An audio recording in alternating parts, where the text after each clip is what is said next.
Grind don't stop. Grind don't stop. Grind don't stop. Grind don't stop.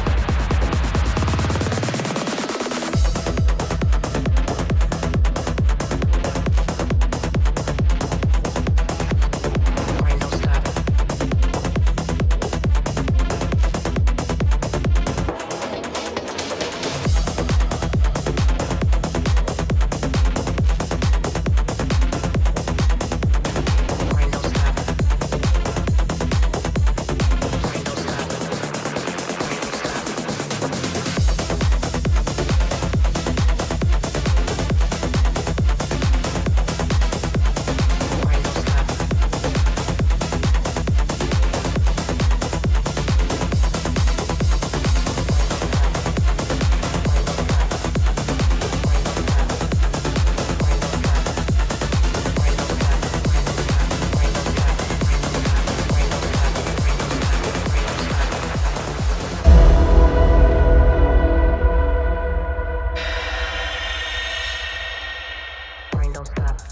Hello, everyone. Welcome to Chewed Gum. This is a show about rejecting purity culture, challenging misogyny, and the effects of religious trauma on women. I'm Alyssa. And I'm Taylor, and hopefully I'm not freezing, but I think that I am. That's okay. You're okay so far. Okay, good, because there was like a tornado yesterday where I am, because I'm like an hour outside of DC. It wasn't actually a tornado. They said it was going to be, but it was still hella storming. I hate that. Actually, You know what? I take it back. I would love a like a gray, rainy day right now. Cool down. Oh my God. Not to like start this show and just be like, let's talk about the weather, but it is so fucking hot here and I cannot take it. I'm not built for this. It's 86 degrees, 87 degrees in my apartment. I feel like every time I visit LA, it's always like a good temperature. It's never like super hot, but maybe I'm just there at the wrong time. Yeah, it does randomly have these like, most of the time I think LA is like in the 70s. Yeah. But I also live in the valley, and the valley gets really hot because it is literally about a valley, and so it just like traps all the heat and it's horrid. So anyway, the long and short of it is I am in hell and I'm so hot. And I see some peeps in the chat too that are also in the valley, and it's so fucking hot. Anyways, what's new? What's going on? I was telling Lux that I'm addicted to Pokopia, like the game I talked about before, like last time I was on, but it's so bad. It's so bad. I won't play video games for like 6 months to a year, and then I'll find one that I like, and I cannot think about anything else. I cannot do anything else.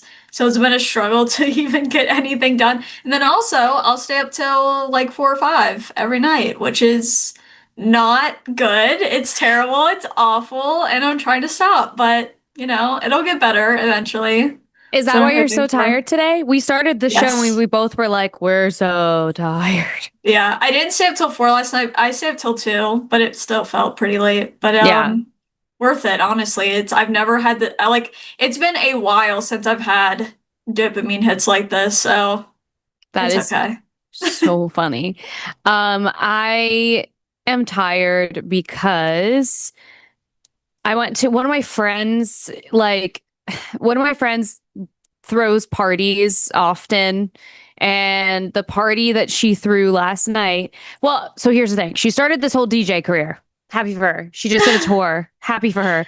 I can't wait personally for her DJ era to be over because she's 7 years younger than me. And so her idea of a good time is going out on a Monday night. It's a long time. Yeah. It's like going out on a Monday night at 9 p.m. And she was like, you have to stay until midnight because we're going to get pizza. And I was like, I could just buy pizza. I'm 32. I don't need to stay. I could just buy pizza at him. Damn. I don't need to be there. That is brutal. I feel like I cannot handle it anymore. And that's sad. No, I can't. She pulled me up on... Well, actually, before I even got there, I knew this was going to be like at a club bar situation. And I was like, I think I want to dress kind of, casually, kind of. Mm-hmm. And so she FaceTimes me and she said, what are you wearing later? And I was like, oh, I was thinking of this, this, and this, and whatever. And she was like, no. And I was like, what do you mean, no? Little tyrant. And then she said, she was like, well, you're a representation of me, so you have to be dressed up. Everyone else can wear whatever they want. I was like, that you're a dictator, actually, is what's going on. That's so actually so funny that she's like, no, you represent me, so you gotta look good. It's crazy. So for what it's worth, the outfit that she did help me put together was very cute and I liked it. But she pulled me up onto the bar at some point. And meanwhile, my fiance has never seen any version of this from me ever. So I just see him in the corner of the bar and he's just like, what's happening? What is going on? What, to like dance or like what? Yeah, to dance. Oh, that's so funny. And my skirt was too short for that. She probably had that plan all along. That's why you had to look good. Right? She was like, that's so funny. And that was on a Monday night? Monday night. And then I had a phone call at 9 a.m. So I had to come home. I did stay till about midnight. I didn't see that pizza, but I did stay till about midnight and then I left. I said I did what I needed to do here. You're so strong. Thank you so much. I really, and you know what? I am. Because I can't believe I said that. No, you actually are though. Because I fear that I maybe wouldn't have done that. Maybe if someone begged me enough, but I feel like I would typically be like, no, I'm sorry. Yeah. It was fun. And also, again, I can't wait for her DJ era to be over because I can only be a supportive friend for so long. What if it's a lifelong career? Then she will have to accept the way that I will celebrate her, which is from my house. That's fair. That's so fair. You know, at my big age, come on. I can't do it.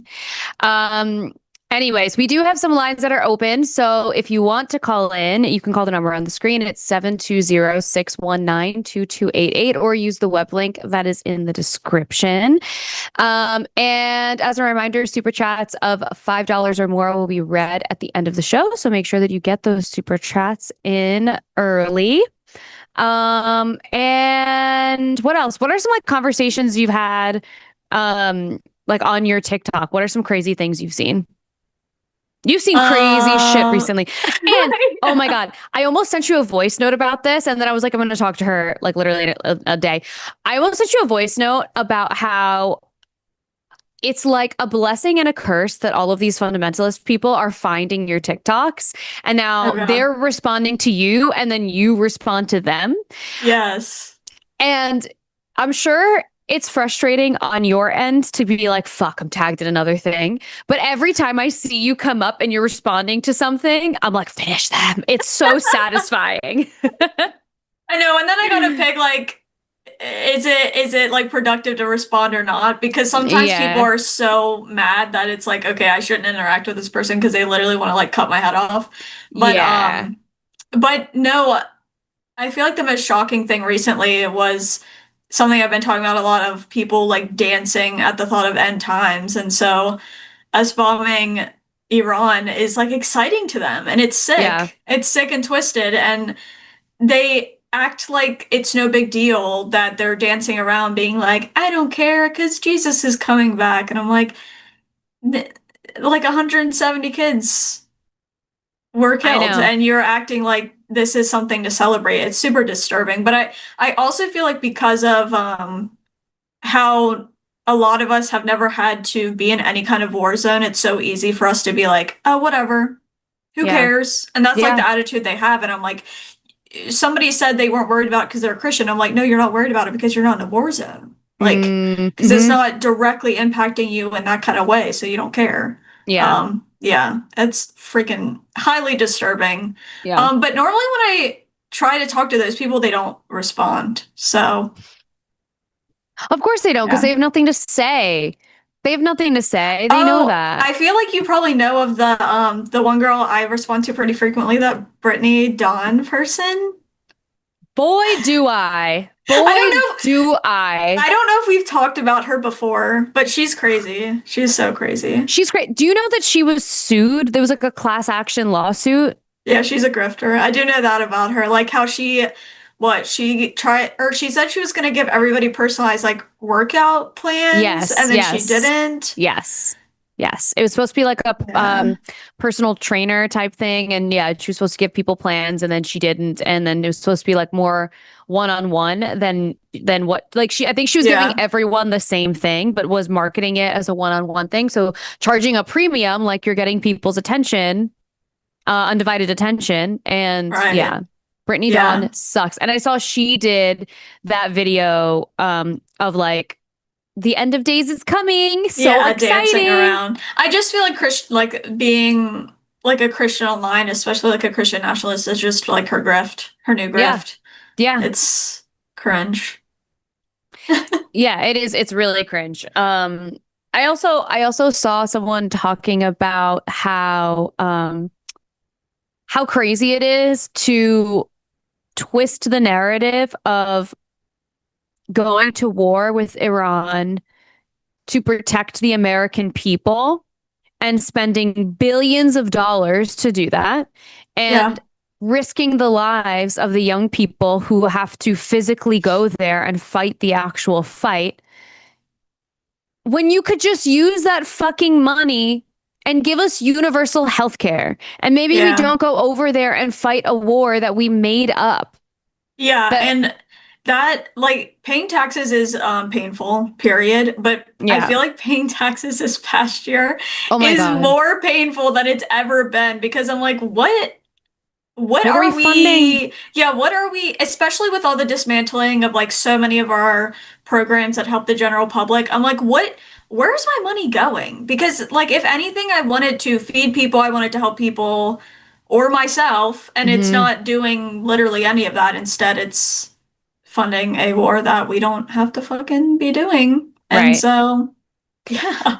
I made a TikTok about that, about how, or no, I posted a thread actually about that, about how I don't want to pay my tax. Like when I No. went through and like saw what my estimate of the thousands of dollars that I'm going to have to pay the federal government, I was so fucking mad. Yeah. Because I'm like, how dare you to fund what exactly? I don't want to give you this. Exactly. And then on top of that, Trump doing that stuff where he will like sue he keeps trying to sue the government for all of this taxpayer money. And I'm like, so Hmm. you want me to pay taxes to go directly into Donald Trump's pocket? Right, right. Right, It's enough to right. make me spiral. I'm like, it's so I just every day I wake up and I'm like, I can't believe this is us. A I saw a new, lawyer Dang. on Instagram say that she was putting her tax money in an escrow account and not paying it. Yep, I have heard a lot of people say they're not paying whoa. their taxes this year. I know there's some like way you can file that some people were telling me. Let me see. Yeah, tax strike is definitely trending, but there's some other way you can file that you can like attempt to not pay for. I can't remember exactly what it is, but I Is it think just that's part anyway, tax of what you're saying. deferment? Like deferring yeah, it? maybe, but I think it was something else where like I don't know if I could figure it out, I'll let you guys know, but yeah, I mean, I don't want to pay my taxes. I don't want to. And though I think the penalty for not paying your taxes is something like 20% of what your owed taxes are. Um, so like Yeah. if you're prepared for that, like if you can take the L of whatever 20% is, it might be worth it. But I don't know. I feel like at some point they're gonna come get us. I don't have the balls because I feel like if they came at me with even owing more money, I would be not in a Yeah. good spot. Right. I know. I know. This is why you should talk to a lawyer if you want to withhold your rent or your tax or anything. Yeah. Good advice. Good advice. Good advice. Anyway, we do have a call that is waiting for us, and it is from a theist. Do you feel ready to take a call? I'm so ready. Okay. And oh, you know what? Before I take this call, because I was looking at my threads, you know what I could use to pay my taxes? The $5,000 that we were supposed to get from Doge savings. Yeah, I'm I would still love waiting on that. my Doge check. Where is that? It's Still running waiting on super late. that. Super late. And on top of that, the $2,000 that we were supposed to get from the tariff stimulus. So I whenever they know. get those to us, I would be happy to give that back to the government and pay my taxes with it. It does make me laugh how often Trump is like, like tariffs or whatever else make us so rich. I'm like, who is us? Who's Who is us? us? He always Who says that is it's making us? us so rich. I'm like, you and like the people around you. Certainly not us, but Yeah, yeah. yeah. I see in the chat people talking about how you can, when you file your W-4, you can tell your employer not to withhold tax from your paycheck. I get that, but then then you just are a criminal who didn't pay taxes, and that's not great either. So I don't know. I think, Mm. I mean, Lux suggesting a lawyer that's tea. Yeah. But anyways, all right. So we're going to pull in our first call, and this caller we're going to pull in, but potentially will not have for long, and I will explain in a moment. So, Oh. hi, Gohan. Hi, how's it going? I am doing well. How are you? I'm doing good. I think maybe third time speaking to you and first time speaking to you, Miss Taylor. So nice to meet you. Yes. Hi. So I have been informed that if you want to stay on this call, you do have to give us pronouns or a reason why. I actually no, you just have to give us the pronouns you would prefer to use, because we want to use the pronouns that people are most comfortable using, and you not using them is like this weird political statement that I can't understand. So what pronouns would you like to use today? I just have a quick question about that. Is that just for me, or is that for anybody who could possibly be called agender? If someone is calling themselves a gender, they still have pronouns that they prefer. It might be they, them. Okay. It So could be then, other pronouns, but pronouns are Can my just to be clear. Can my pronouns be saying? Can be what? Can be what? Saying, SAYAIN. Absolutely not. What is that? Why do neopronouns not count? I don't know what that is. You don't know what a neopronoun is? No, I don't know what sayin is. Is how I feel about myself as Gohan. It's Dragon Ball Z. Okay. I just need you to pick a pronoun. And I think this is like, it's insane that you make this so difficult, because it's a way for us to be respectful of the people who call in, including yourself. And you're instead deciding to do this other Dragon Ball Z bullshit, which I know is not like, it's disingenuous, which is different than people who call in who do have pronouns that they prefer. It's not hard to call someone what they request to be called. I call you Gohan, and I know that's not your name, because I know that's also a Dragon Ball Z thing. I call you that because that's what you ask to be called. And I choose to be respectful of your request. When we are asking for you to give us the pronouns and you refuse to give them over and over again, you're making a statement here, and it's not appropriate, and we just are not going to do it anymore. So if you want to come and have these conversations on the line, we are happy to have them with you. You do have to give us pronouns. Okay, yeah, and I hear that. My pronouns, whether you respect them or not, are saying and saying self. So if you don't respect those, that's fine. It was nice talking to both of you. And I might speak to you again in the future, but if you do respect those, then we can keep going. If not, no worries. No. Go ahead, but that's not genuine. And I know that's not genuine. And I know that's not genuine because of the amount of times that you've called in and said none. And the fact that when I asked you about your pronouns, you said, well, do you respect what do you call an age with someone who's agender? Yeah. So it's not genuine. It's not genuine. No. Let me, no. Hold on. Let me finish what I was saying. Sure. The problem with your behavior is Jimmy was likening this to taking your shoes off when you enter a home. We are asking for your pronouns so we can be respectful of the way that we refer to you. I would guess, based on you being Texas, you being a theist, and the sound of your voice that you use he, him pronouns in your everyday life. Is that correct? If I say he, Gohan, lives in Texas, does that sound right to you? Would that sound appropriate for you to guess my pronouns based off You're the not sound of my giving me voice real or anything pronouns. else? You're not giving me real pronouns. So I would like for you to give me the pronoun you prefer. I would love to give you the pronoun you prefer and not a Dragon Ball Z reference because I know that's not genuine to you. I know that for a fact because of the amount of times you've called in and said none. And I've had conversations with you very early on in my chewed gum time about pronouns. And you feel like it offends you in some way. And I can't understand that. I'm just asking you, when I'm talking about you and I'm using a pronoun, do you prefer he, him, she, her, they, it, whatever?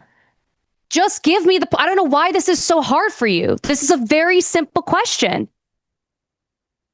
So I got off the phone with Josie and Lux last week, and I'm not convinced, but it sounds like they are actually possibly convinced I may actually be agender after our discussion.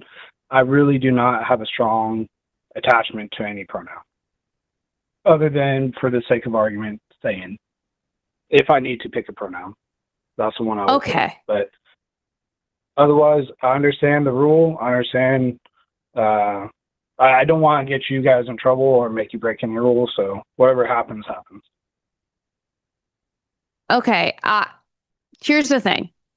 If that is genuine, if it's genuine that you feel like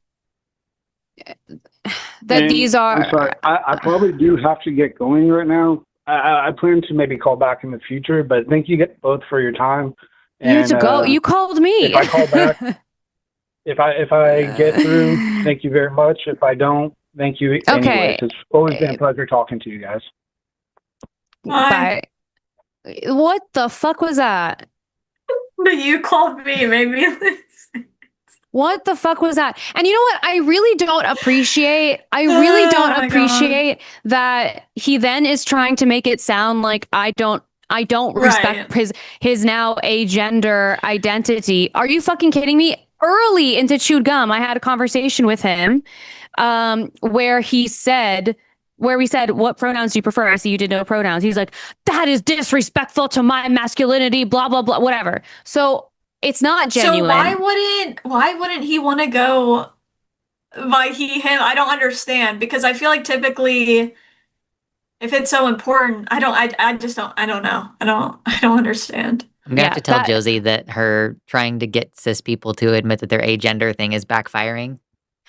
Yeah, because they're just coming up with like random things that are not pronouns. And it's like, how dare you flip it around on us and make it seem like we're being disrespectful of you and put me in a position where now I have to evaluate if you're being genuine or not. Fuck you. Come on. Like I've respectfully taken your calls every single time. Even when people don't want to take go-in calls, I take his fucking calls. And you can't give me pronouns that you would prefer to use. You walk around Texas and that's the pronoun you give people. Give me a fucking break. And then to make it seem like we don't want to be respectful, go away. Yeah. So that's crazy. That's crazy. Anyway. What a first call. I know. And then my favorite is 5 minutes into the call. I actually have to go. Okay. I know. Sure. I was shocked by that. I'm like, all right then. That was crazy. Great. Okay. Do you have a preference of the two that we have in our queue? They both are very interesting for different reasons. 214 sounds interesting. 214. Which one is that? Why don't I see that? Oh, I see. Never mind. Okay. Okay. Let's pull in Brandon. Hello, Brandon. Oh, you picked me. I'm awesome. Great. Am I audible? Yeah. Yes. Yeah, we can hear you. We can hear you. Okay. Do I just dive in already, or do I have to make small talk at the beginning? I don't know. No. Dive right on in. You do sound a little far from the phone. Like if you're on speaker, it might be better off of speaker, but or just speak closer to the phone, and that it might be easier to hear you that way. Any better? Yeah, that is better. Okay, great. Yeah, so I was, oh, hold on, I just blanked. Okay, so I went on your channel, Alyssa I'm speaking to, like a week ago, and I want to say it was the latest YouTube short you made, and it might have been a joke. It was in like a joke format, but I want to say, and I don't want to misquote it, but it was something like, it was a joke. It was like me leaving the bar after telling people that if you're exclusively attracted to people who are, or women that are small and hairless, you're not attracted to women, you're attracted to children. You know what I'm I know exactly about? the one you're. Yeah, the text on the video was ruining the vibe at the bar to tell men Yeah, there you go. if you only like tiny hairless bodies, you like children, not women. Okay. This is gonna be like a halfway question, halfway like I possibly disagree with that, just because I'm like an adult male man, male man, like as in MALE, not I don't deliver mail, but Okay. I'm just naturally very small, very hairless. Like I have no hair. I'm very small, and that when I saw that, it had me concerned of if somebody is attracted to me, and they tell me like, "Oh yeah, I'm attracted to you. You're small and you're hairless." Like they're describing what I am, my key characteristics. Are they attracted to me in the sense of they're attracted to children? Like, am I like cut out of people being attracted to me because of what I look like naturally? Does that make sense? Yeah, no, I know exactly what you're talking about. And there were some people who had made like similar comments to that on the video when I posted it on Instagram, where they would say, you know, like I am a small guy and so like I prefer to date people who are like kind of close to my size or whatever. I'll say that part of it is it's like an Instagram trend, like the ruining the bar thing. Okay. And so like part of it is, you know, take it with a grain of salt in that it's a reel. And anytime you make any social media content, it's like you can't really include nuance. And there's nuance in all of this, right? Like if you are a person who is going to fetishize bodies that look like children's bodies, then I'm concerned. It doesn't mean that you are immediately a pedophile, but it's one of those things where in moments like that, it's something for the person who has that attraction to just look at. Like, it doesn't mean you are a criminal. It doesn't mean that you are whatever, but it is something to look at. And just, you know, that's how I would phrase it. And really, like, the big thing is it's far more common for adult men to groom young women. And so that really is kind of like the target for that conversation.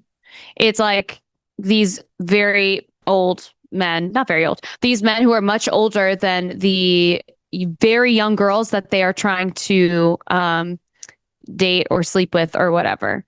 And then it's, you know, and then it's those same men who are kind of like, we heard this in some of the Epstein files even, that these women are these children are hairless and tiny. And I'll never forget, as long as I live, they described one of them, their skin smelling like fresh cream cheese, which is, first of all, gross. Second of all, that's just like, it's gross because like cream cheese, why do you want to smell that? But also, it was like these descriptions of these children that are so focused on these things that women just don't exhibit, like having hair on their bodies. Obviously, it's not exclusive to everyone, because there are women who don't grow hair on their bodies or prefer to not have hair on their bodies or whatever. But I also feel like it's pretty prevalent in the whole religious thing, because it's so much tied to innocence and purity, which can also be, I feel like they liken a lot of times women to like childlike feature or like aspects, and it's very weird. So I've actually watched a video of somebody who I can't remember what condition they had, but they actually looked very young, like their whole life. And their parent was actually like really worried about that, because I'm sure it would be hard to figure that out, but I think it is like an actual problem that we have, that a lot of the beauty standards are, I mean, wanting basically women to stay looking young and having that like weird innocence thing and purity thing and being childlike and submissive and all of that.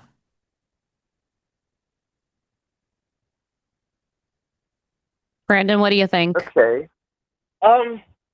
Was a couple things I have to process. I understand a lot of that, and a lot of what you described is really gross and disgusting, like the Epstein stuff, and I understand that entirely.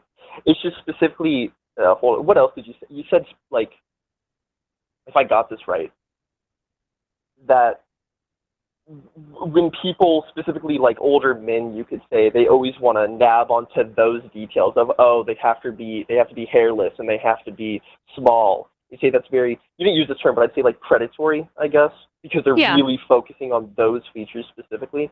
And I can imagine that, right? I could just, if a man is saying that, no, I'm only attracted to women with these traits, I can understand that. But those traits are the things that are making it predatory. I match those traits personally. Like each trait that was named, unless there are others, like the Epstein thing, for example, those were genuine children. That's really, really bad.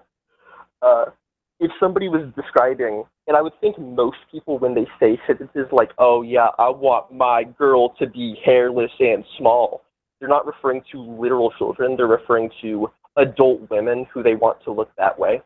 I am an adult man, and if somebody were to be attracted to me and they say, I'm attracted to those same traits that you have, the being hairless and being small traits, is that not predatory in the case of them being predatory to me? And then I don't think it's necessarily, it's slightly different because I'm a man, not a woman, though you would also know that men, in fact, can get groomed. They can have people like being predators towards them and whatnot. So what's the distinction between, say, someone being attracted to my physical characteristics and then the predatory behavior that you were describing in the video? I mean, the difference is that you're an adult and there's going to be other things about you that are like contributing to you being an adult and not a child. And it's going to be your maturity level. It might be like the way that your face has matured over time. There's going to be other things. And the other thing too is the whole language is like, if that is exclusively what you are interested in, I am worried about your interests. To find a person who is an adult, attractive, and they do exhibit those features is not the same thing as exclusively being interested in people who have them. And I think that a part of it too is if you are so repulsed by things that are that women experience, then I also am kind of worried about that too. It's like if periods are disgusting to you, if little mustache hairs that women might grow, like myself, is disgusting to you. It's like things like that. If the things about a woman getting older and like appearing like a woman are disgusting to you, then I'm worried about that as well. I also think there's some nuance with there are people who I think are being told to be attracted to those things, like those are like attractive things about women, that maybe not every single person who thinks that's what they're looking for or should be looking for, maybe not every single one of those people are predatory, but the culture has taught them that that's what they should be looking for, or that's what's attractive, or or how they should be viewing women in general. Does that make sense? That makes sense, but I would say I'm putting myself in the situation as the person that is the smaller hairless person. So I'm imagining if I'm dating someone, say, and they are obviously, like, they tell me they are attracted to me physically in any, what I am. And those are really, specific traits I have. Like, people have pointed out, I'm very hairless, I'm very small. I would assume if they're attracted to me physically, they would be, they would be attracted to those traits. It's not that they're, pretending or they're being is that the only kind of person... Is that What's the that, only sorry? kind of person they date though? Like if they only dated that exact type of person, I mean, I might think that's a little strange, Well, but Yeah, I think like if and Brandon, don't you think it would be weird if you heard like a grown woman say, I really only like to date men who are like small in frame, who are not very muscular, that have no hair on their bodies, like that's just my preference, and those are all the people that I like to date. Wouldn't you be like, I don't know, because I'm not sure. It's definitely what worth they're just noticing, but yeah, go ahead. yeah, it's worth looking at. Because like But that, because well, it obviously they could be talking about people like yourself who are grown adults, but what you're describing, like if you were to close your eyes and imagine in your head a tiny person who has no hair, um, you probably would picture a child. I would picture myself, but Well, yeah, I think you're too close to it, Brandon. I mean, there's always going to be exceptions to like generalizations and stuff. And there's always going to be there, nuance to generalizations. there So would I think be, it's just and that. it was said that it's a lot harder to be specific since it's a little short video. That's why I called in, because I wanted to have an in-depth conversation about this. But I would say, like two things possibly. I had to grab a notebook and take notes in the worst handwriting on earth. Well, I would say if someone says the difference between saying I'm exclusively attracted to people with these traits versus I do like these traits as well as other traits, it's definitely a difference. So I wouldn't think it would matter in this specific context of saying it's predatory, because there's. Am I allowed to say the word pedo philia? I think so. I don't know the word. Okay. There's such a thing as what would be the official term? Non-exclusive pedophilia, where they're attracted to both children and adults. Mm-hmm. So if someone were to say, again, let's say I'm dating someone and they tell me, yes, I'm attracted to your traits, the small, hairless, and I'm attracted to that person's traits, and it's the complete opposite, that's not going to change the amount of like being predatory of it. I think it because it's just does. not exclusive. Because there's such a thing as non-exclusive predatory behaviors. Oh, okay. I see what you're saying. I just think Yeah. that I don't speak like know. an I idiot, feel I like know.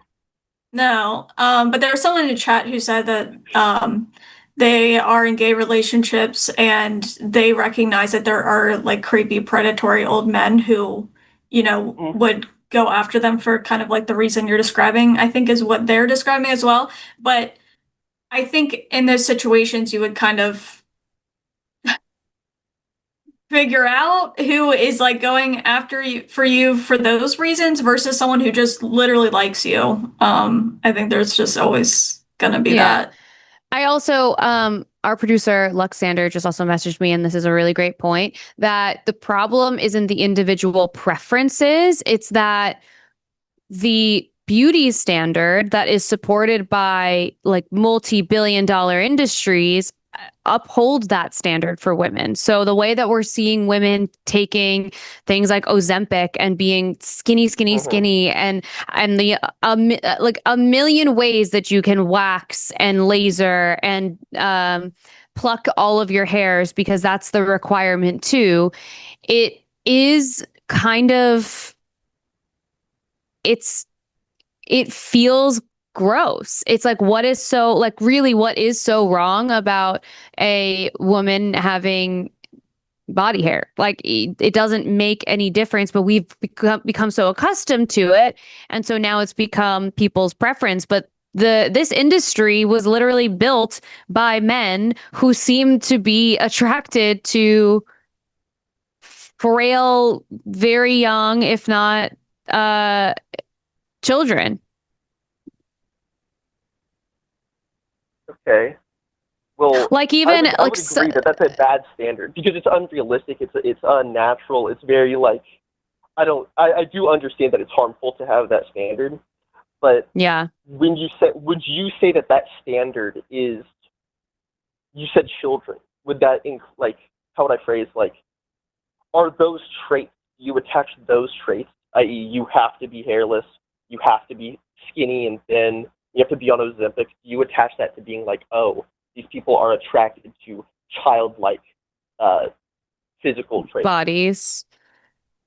I don't think in like an exclusive way, but again, it's like it's something to look at. And for women specifically, that is the beauty standard that we experience.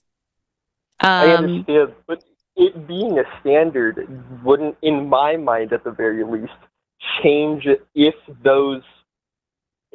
that would make it being attracted to childlike traits. You know what I mean? Because again, every single thing that you're describing could be applied to me as a person, but I don't know if you would describe if someone was attracted to me as them being attracted to a child. So even though it's more widespread, which again, I agree, don't like that it's widespread, but just because it is widespread doesn't make it more being attracted to children than it would in comparison to someone being attracted to me.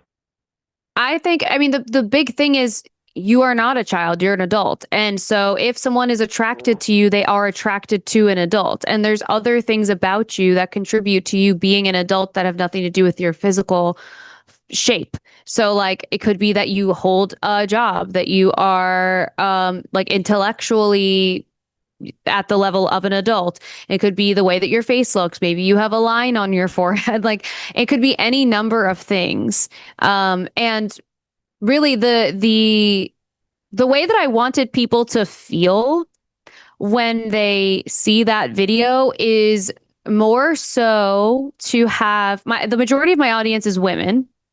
Based on the demographics in my whatever insights. And really that video was for women who are feeling constrained by those beauty standards and don't really embrace the parts of their body that are just like them being a woman. Like it took me so long to realize that I have very curvy hips, and when I was growing up in the early 2000s, that meant you were fat. Like that was like it was not Kim Kardashian curves moments. It was like Kate Moss and was like the beauty standard then, and now we're kind of getting back to that.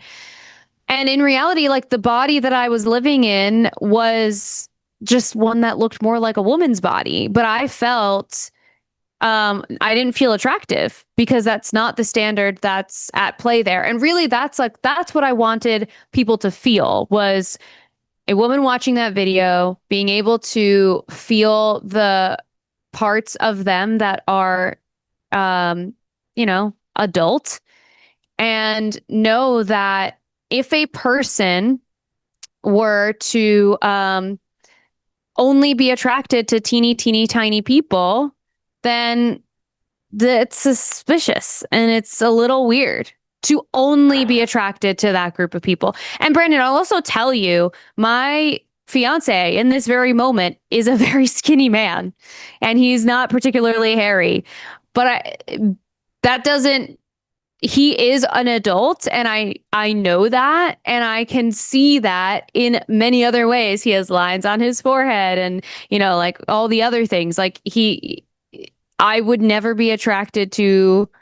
And you like him as a person. Like it's not like you're just seeking out small, tiny, hairless men. Yeah. And I also like literally last night I was at a party, and it was for the girl who was hosting it is a friend of mine who is 25. So there were a lot of like young men in their 20s. And when I see them, I am not even a little bit attracted to them, because I'm like, you're an infant. You've only just been born. It's like a totally different thing if you're attracted to people who like look like children.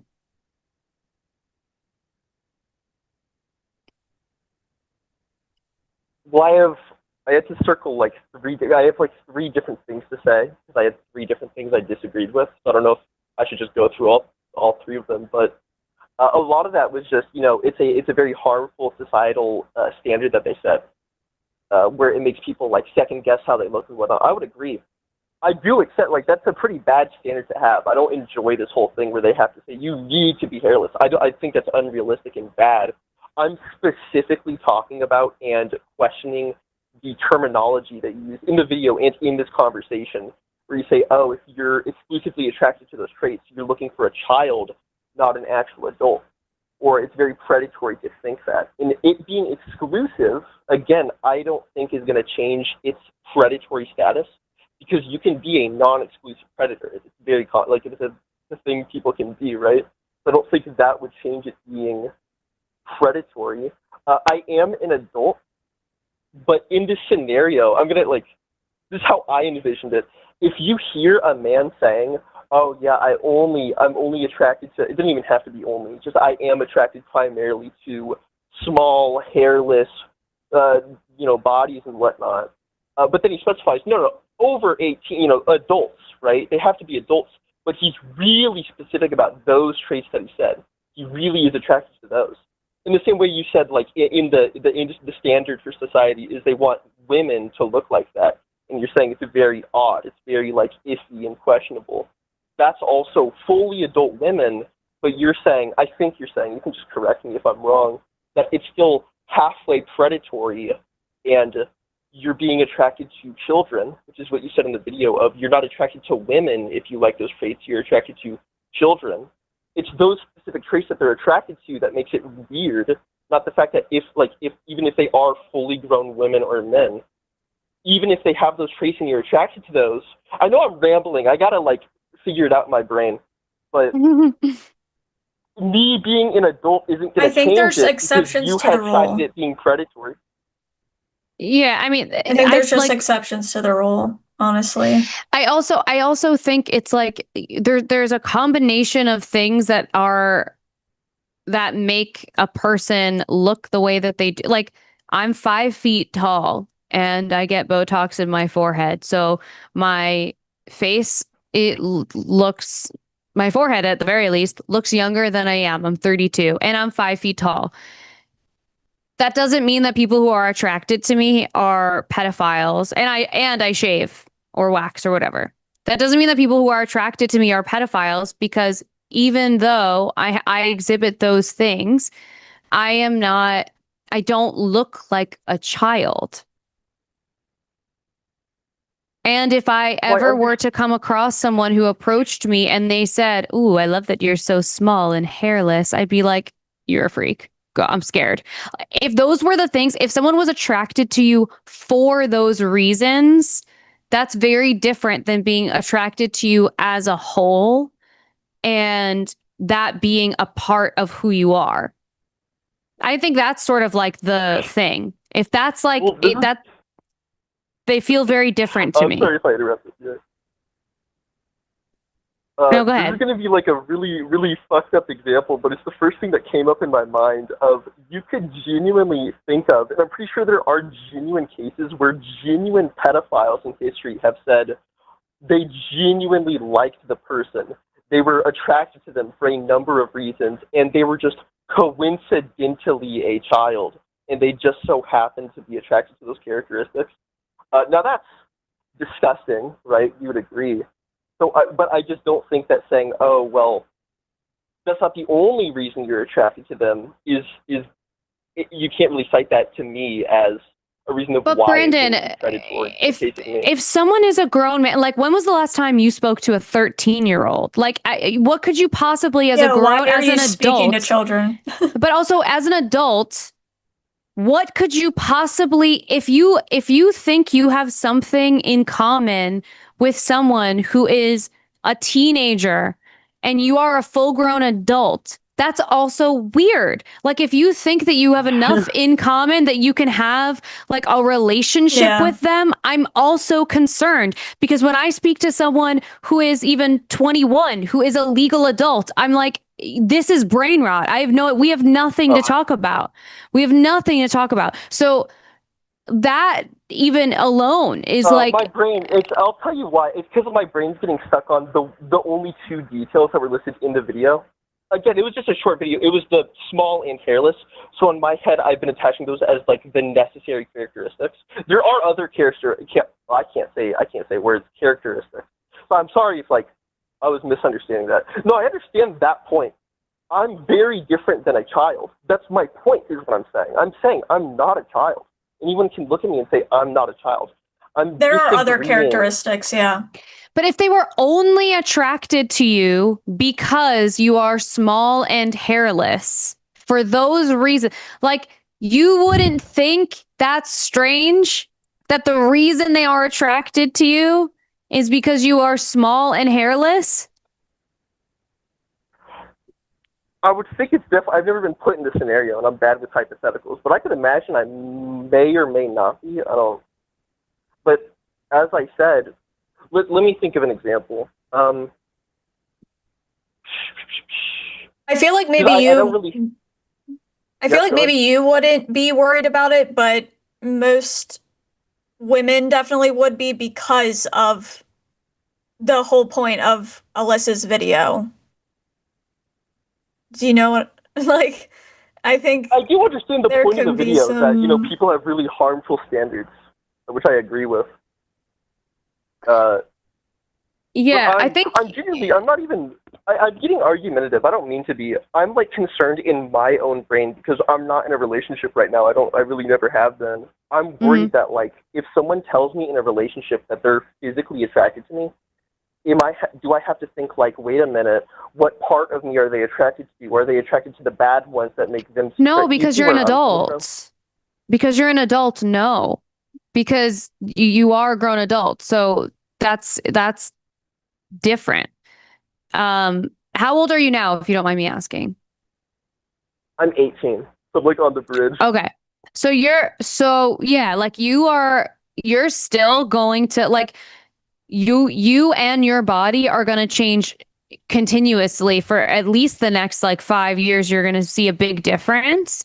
You'll see a big difference from 18 to 19, from 19 to 20. Like, your body will continue to change and you'll get more mature looking. But because you are 18, I think the way that this is hitting you as someone who's 18 is like that's good context for me, actually, because if someone, like, I'm 32. If I met you and I knew that you and I knew you were 18, like, that is far too young. Anybody who is 18, 19, like that little age group, you're going to look similar to the people in that age group. So you're not going to look like a child to those people. Like, you look like an 18-year-old. Because you're all part of the same age group. The problem is when these are grown men who are waiting for the day that this girl turns 18 because they think she's attractive when she's 14. Like, that is concerning behavior. And not... That's not what I'm referring to, though. I agree that that's very concerning. Not even just concerning. It's genuinely, like, a really bad and disgusting thing. I'm sorry, someone just walked in my room. Oh.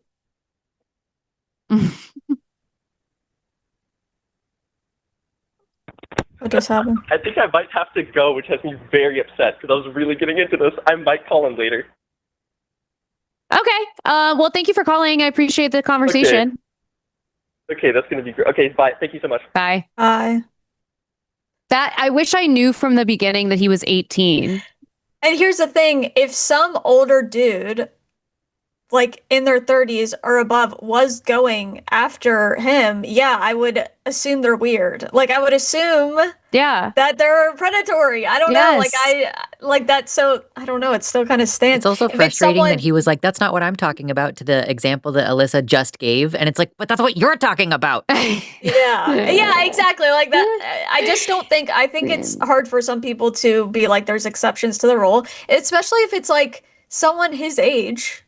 Like you said, like, if it's somebody his age, yeah, they're probably going to be attracted to him because that's their age. Like, that's their age. When you're 18 and you see another 18-year-old, you're not thinking to yourself, oh, they're skinny and have no body hair. Yeah, they're a child. You just see someone your age. You do, like, you see someone who's your age, and you also are just freshly an adult legally. Yeah, and your entire point was about not that. It's like literally Yeah. not that. So I don't know. Yeah. It's also one of those things where like it annoys me so much because you know what I'm talking about. You as an adult, like there's on Instagram, when I posted it on YouTube, I don't think so much on TikTok, but on those two platforms where that video got enough traction, where it got comments, there were so many comments that were like, "This is ridiculous," and I'm like, "Why are you defending that?" Here's the thing. Like I said, I have watched videos of people talk about who have some kind of condition or whatever it might be where they're like, I recognize I look way younger than what I really am. Yeah. And they talk about how they have to be careful about who they date. And unfortunately, that is the way it is. And like, yes, you can find someone who actually loves you for who you are, even if you have those traits. That's like not what you're saying. And I just think it's that simple. And I feel like if someone's not willing to just stop there, I don't know what else to say because that's just how it is. Just because someone likes you and you have those traits doesn't mean that, but if they're only looking for those traits, like, and it's just weird. It gets weird, obviously. Like, I think that's pretty easy to understand, at least for me. Yeah, I can't stand when people do that. And I know that like he's young and you know, finding nuance in conversations like potentially for the first time. I don't think at 18 I was very good at that either. Yeah. But it is annoying because I'm like, but Brandon, you know what I'm talking about. Yeah. And I think it also is like because it's personal to him. It was hard to Right. see the forest through the trees type thing. Yeah. But I also Coffee Mom in the chat had talked about how someone, I can't remember who it is now, in her life called her Thunder Thighs when she was a kid and she like never forgot it. And my cousins, who I'm very close with, used to call me Thunder Thighs when I was a kid, and they would say stuff like if I walked into a room, they'd be like, "Everyone take cover, Thunder Thighs in the room." Like they would do that to me as a child. Kind of traumatic. But then as I got older and the beauty standard changed, and unfortunately, for better or worse, it really was like with the rise of the Kardashian family, but yeah, the beauty standard changed a little, and so we saw people with like curves and thunder thighs becoming really popular and in like a, you know, more broad way. Yeah. And then, and then now I really like my thighs, but I have a tattoo on my thigh, and it's a thunder and lightning cloud situation for exactly that. For exactly that reason. Yeah, because I always think about the fact when I was little and I started to like grow boobs and stuff, I sobbed. Like I was afraid of it. Like I did not. Yeah.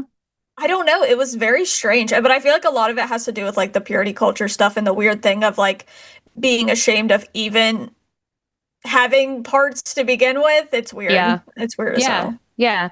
Well, you're like in this body that it feels more adult than you actually are. And that's also weird. Yeah. And they're always like, cover it up. You're a stumbling block. You should be ashamed. It's like, oh, okay. Thanks. Yeah. Thanks. Makes me feel good. Right. Exactly. Okay, so do you have a preference of the next call that we take? No, I don't. I feel like no, I don't. Okay, I think maybe we take this first one because it is more connected to religion. Okay, so we're gonna pull in Caitlin. Hello, Caitlin. Hello. Hi. How are you? I'm overall all right. I unfortunately got bad news recently that I don't even want to talk about because it's not related, but I'm just being honest. Oh, I'm sorry to hear that. Well, I hate that's all right. I hate when people, ask you, how are you doing? And you're like, how do I answer this? I recently had a neighbor. I said, how's it going? And they said, not that good. And I was like, honestly, I appreciate the honesty because, we have this whole thing of just being like, great, how are you? And it's like, no, you could be honest. You could be like, it's so-so. always complicated. It's never as simple as good, bad, Yeah. So, yeah. But anyway, both of those previous calls were very interesting. And I was hoping to make a quick comment. I think that society is problematic. Society's beauty standards is problematic, and it's okay for an individual to have some of those be socialized that way. Because like I'm a trans woman, and there were many chasers who liked me, and I had to really think long and hard about that over the years. Because then I had someone who was interested in me for that was one of the reasons, who I respected, and I was like, oh wait, but he's not a chaser. And then I had to realize, like, okay, it might be problematic. Like, there's a reason why someone like that might be into that, even if it's not problematic in them. So it's just something that I feel like we should all individually look inside and be like, why do I like this? Why is this? Yeah. You know? It's just something to look at. Like, you obviously, you're not going to, there's a reason why we don't just throw people in jail for like having and it's like they're attracted to one person. Yeah, exactly. We don't for thought crimes. That doesn't make any sense. So, and even like, Caitlin, I'm a sex educator. And so I've had this conversation so much recently that I'm trained in how to have conversations with people who are attracted to minors. And so I personally am also not a person who is going to assume that if you have an attraction to minors that you've acted on that attraction. And I'm not going to assume that you plan to. Like, those are all different things. And I am available for that conversation. But if you are exclusively attracted to women whose bodies look like the bodies of children, it's just something to look at. And the video I posted was just like, I'm ruining the vibe at the bar by telling everyone this. I loved it. Yeah. I thought it was funny. So anyways, then, I've been on and off. This is, I think, my first time calling chewed gum. I haven't really used fair pronouns much, and I've wanted to, and that's been hard because I'm not I'm a binary trans woman. But anyway, I've been kind of struggling a lot recently in a lot of ways, but in a lot of ways it's been going well. Studying nursing at a community college. Hopefully I'll actually get in the program this upcoming year. I'm actually just applying. But because of a lot of, the country is one of them, a lot of things, I've been trying to seek out community. And I'm the president of my GSA at my community college. And we just finally started, getting that ramped up. We have a lot of members. And we recently had a TERF in our midst. She came in trying to start a lesbian student group, which, all right, cool, but then it was like just small little red flags here and there until she started telling someone explicitly that she had a bunch of transphobic views. And so I'm trying to navigate that and like, well, this person is a lesbian and she wants to be part of our community, but also it's just, anyway. But the specific thing I wanted to ask about, because you guys are a skeptic channel, is I have been trying to be in community with a lot of people.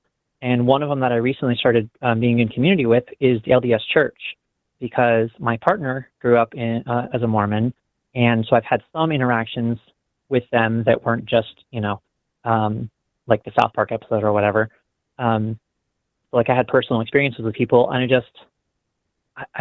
there's a lot of good things. I'm sure you're well versed in throwing the baby out with the bathwater with religion, and I'm not saying that's the problem, is that I know that doesn't mean that it's right.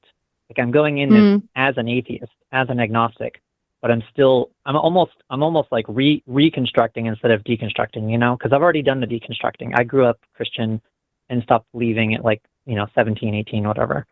But now I'm like, but it is good for so many people. And if it means that they build this community and do these things that secular, people don't really have much spiritual, because I've come to understand spirituality in a way different way as I've gotten older. For me, it's a connectedness to humanity and the universe, and all this awe that doesn't have to, be connected to some supernatural claim without evidence. But I don't know. I'm just curious if you have any thoughts about, I'm kind of worried that, I'm going to start playing their word games and the metaphors, and then start eventually believing. And I don't want to, deceive myself, but I also want to interact with them. Yeah. Oh, Taylor, you're muted. I was just going to say, I know there are a lot of culturally religious people out there for reasons you're kind of mentioning, in relation to community or someone they love being part of a certain community. So I think that actually happens pretty often where people partake in going to certain events or whatever it might be, and they don't really believe it. I mean, if you find like whatever you find useful to you, I feel like it's fine to like take what is useful and leave what isn't. I mean, there are plenty of. I'm definitely. I mean, I'm sure everybody knows. I'm definitely in a spot where I don't want to like go to church and stuff, but I'm fully aware that there are some amazing people within churches and some amazing communities. I mean, I had been a part of some good ones before, so it's not like, you know, shocking that, you know, somebody would want that kind of community. So yeah, I think it's fair that even if you don't really believe the same exact thing they do, that you give it a try, especially I think you said it was for your partner or something. Yeah, I think Kind of. Yeah. Yeah. I mean, I'm interested. My true interest in academics is in sociology, and I ended up getting into nursing kind of more as a financial decision, but it's still a way for me to study humans. And so, especially with my deconstruction, I've been fascinated with religion, and then because it's so connected to culture. I've been really doing a deep dive recently on the LDS philosophy or theology, and there was this one author who was ex-Mormon and talked about how it's really clear like what culture you're raised in based on the God that you have, and vice versa. If you tell me what God you have, then I can tell you, you know, I can't personally, but this is what this person was saying. And yeah, there's a lot of stories, like you talked about, the physically and mentally out. Like I've been really, for me, it's just this interesting, fascinating. I'm studying Mormon culture, basically, is part of what it is. But it's so odd that they are. I mean, the thing is, like you mentioned, it's different. The actual, you know, smaller communities and the individuals don't necessarily reflect the institution at large, right? The Mormon Church is pretty bad. Kind of similar to like the Catholic Church, but it doesn't mean every Catholic is you know. And so they're, you know, I've even talked to some people and trying to be super honest, and they've been super fine with it. They're like, oh yeah, you don't have to believe, and the LDS Church, and this is from my understanding of the history, is a kind of a more recent thing for them, but they've been focusing on Christ-like love, quote unquote, and making that a bigger emphasis. It feels like they're actually trying to follow what, you know, Christ taught, rather than a lot of people who will say that they're Christian in name only and then just use it to justify their hatred of people. But I'm also trying to like, I don't know, I guess change people's minds, because if I'm visible as a trans person, or, you know, I mean, that's been a whole thing too. I remember they finally, after a couple of weeks, they asked me what sex I was assigned at birth, because that's part of their theology, their doctrine, is ordinances are given based on sex assigned at birth. Anyway, it's really interesting learning more about because I don't know if you know, but the Mormon Church has a bigger net worth than Disney. I knew that they had a lot of money, but I didn't know it's that much. Yeah, it is huge. I have family in Salt Lake, so I've spent a lot of time there, and so I also grew up and had like very close Mormon friends, and they all ended up moving to Salt Lake. I feel like a lot of them tried to eventually, but I've never went to like LDS church or anything. I know there's some pretty wild beliefs involved in that. Yeah. Like some pretty, but I mean, I don't blame you for also finding it so interesting, because I've watched so many LDS documentaries, like so many, because it's so interesting. There was one I watched recently, was My Husband's Not Gay. It was about same-sex attraction. It's wild. Oh man, I'll have to watch that one. I think the last one I watched was, what was it, like Keep Sweet, Pray and Obey or something. Alyssa, you're muted if you're talking. Oh, sorry. Yes, it was Keep Sweet. Yes. I love a good LD. I'm watching a show on Hulu, and it's called Under the Banner of Heaven, and it's like is that the movie or no? It's a limited series, and it's a murder that takes place within the FLDS with Andrew Garfield. Yeah, with Andrew Garfield. It's so good. good. Yeah, It's that's good. so good. Andrew's performance in that was like He's great. so crazy. Yeah, it was Love. good. And even while I'm watching that, and I'm actually gonna do an episode of our podcast with Jimmy talking it up to him about that because it's given me more questions about the Mormon faith. Because I just can't believe I want to ask him like what's real and what's not, but he suggested that show to me, so I assume that a lot of it is pretty close.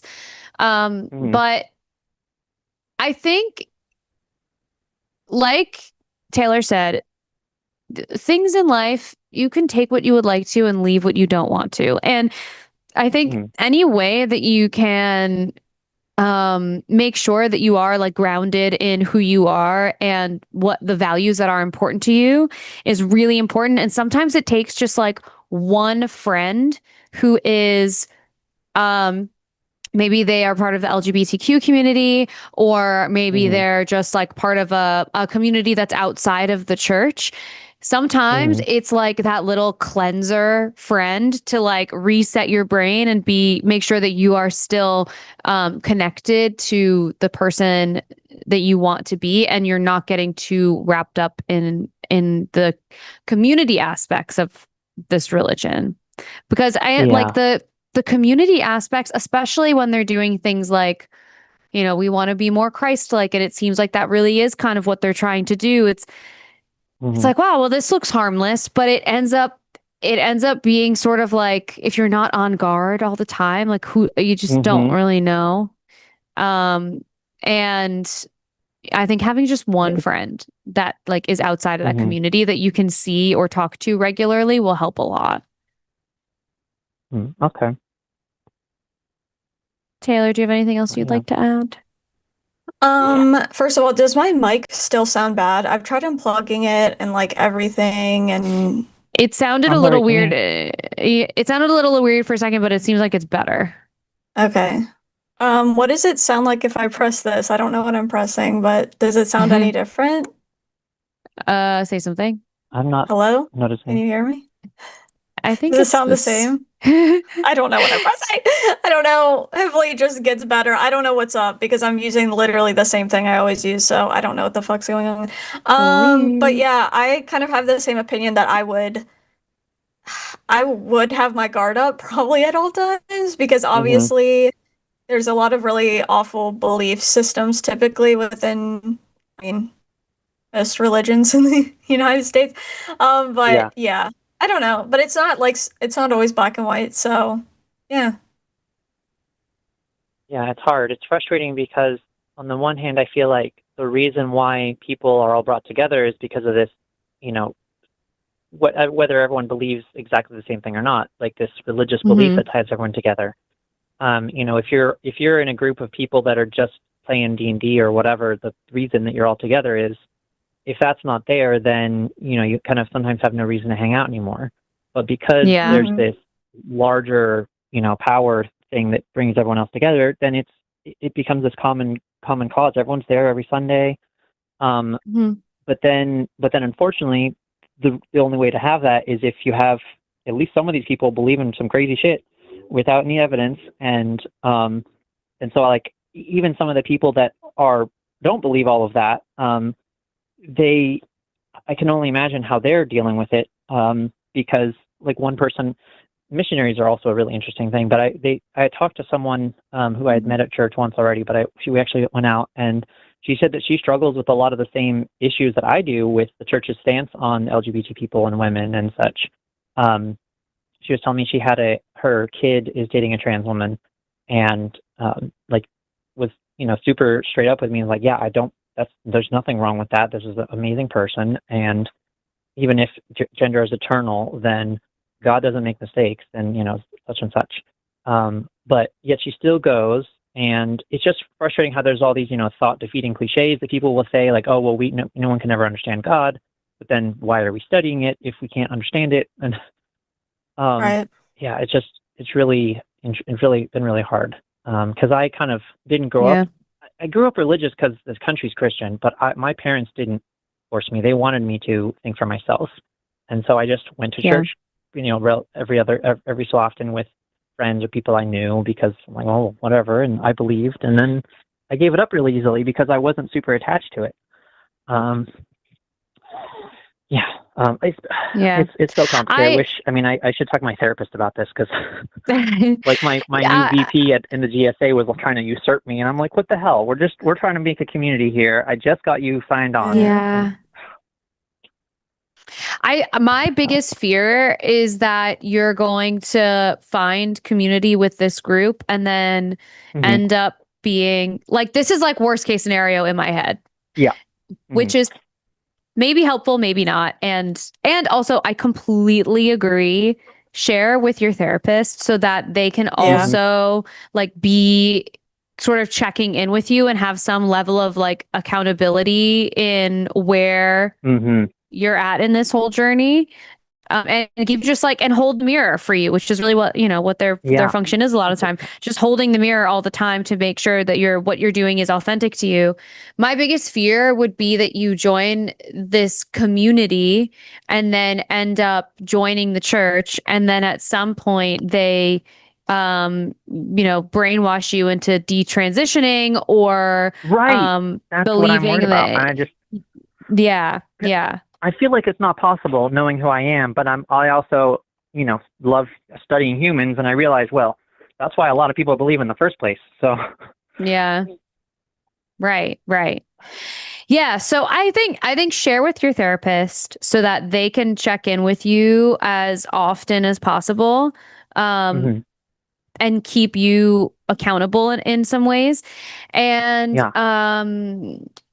and if you can think of like one or two friends that are outside of this community that you can have like regular conversations with, even if it's like once a month, just to remember the feeling and community that is outside of this one, that helps a lot. Like I live in LA and so many people here are so Hollywood pilled and it's so stupid and boring. And and sometimes it takes me calling, my best friend who works in politics and lives in the Bronx, and for me to realize like, oh my God, everything I did this week was so fucking stupid. And then it like levels me out a little bit. And like, so something like that would be helpful, I think. That sounds good. Yeah, I agree. All right. Well, do you have anything else you would like to add? No, I wish I could talk more. I've been trying to call in a few times this last week. Usually when I'm wanting to talk to Forrest, but it seems like the other shows are called in more often. So they're thank you for taking my call. Yeah, thank you for calling. We appreciate it. Absolutely. Yeah, have a good rest of your night. Bye. Yeah, you too. Bye-bye. Damn. All the other shows. We better like, damn. I was about to be like, damn, we're chopped liver. Damn. Literally, that was so. I didn't want to say it in the moment, but I was like, damn. That's so funny. We just got a burn. Damn. I know. I know. Can't even get through to Forrest. Meanwhile, But that made me think about like, if I were to just randomly start going to church on Sundays, I would be so on guard. Like I would be. Oh my God. I'd be so on edge. I think I would be paranoid. But also again, because of like how involved politics is now, on top of it already being like a lot of times so problematic. But I feel like I am so far removed from being able to do something like that because I spent so many years like keeping my mouth shut around those people that these days I'm like, oh my gosh, I just need to be around people who I can just like say my actual thoughts to. Yeah. Otherwise I can go a little crazy. Yeah. I totally understand. And I would be so nervous. I honestly, like, I don't feel like I no longer have the capability, like similar to you, to like hold my tongue. Yeah, and I feel like I feel like I would even say things that I thought were neutral, but are that aren't even neutral to them, if you know what I mean. Like 100%. 100%. I also, before we move on to our last call or two of the show, I'm sure it'll be two.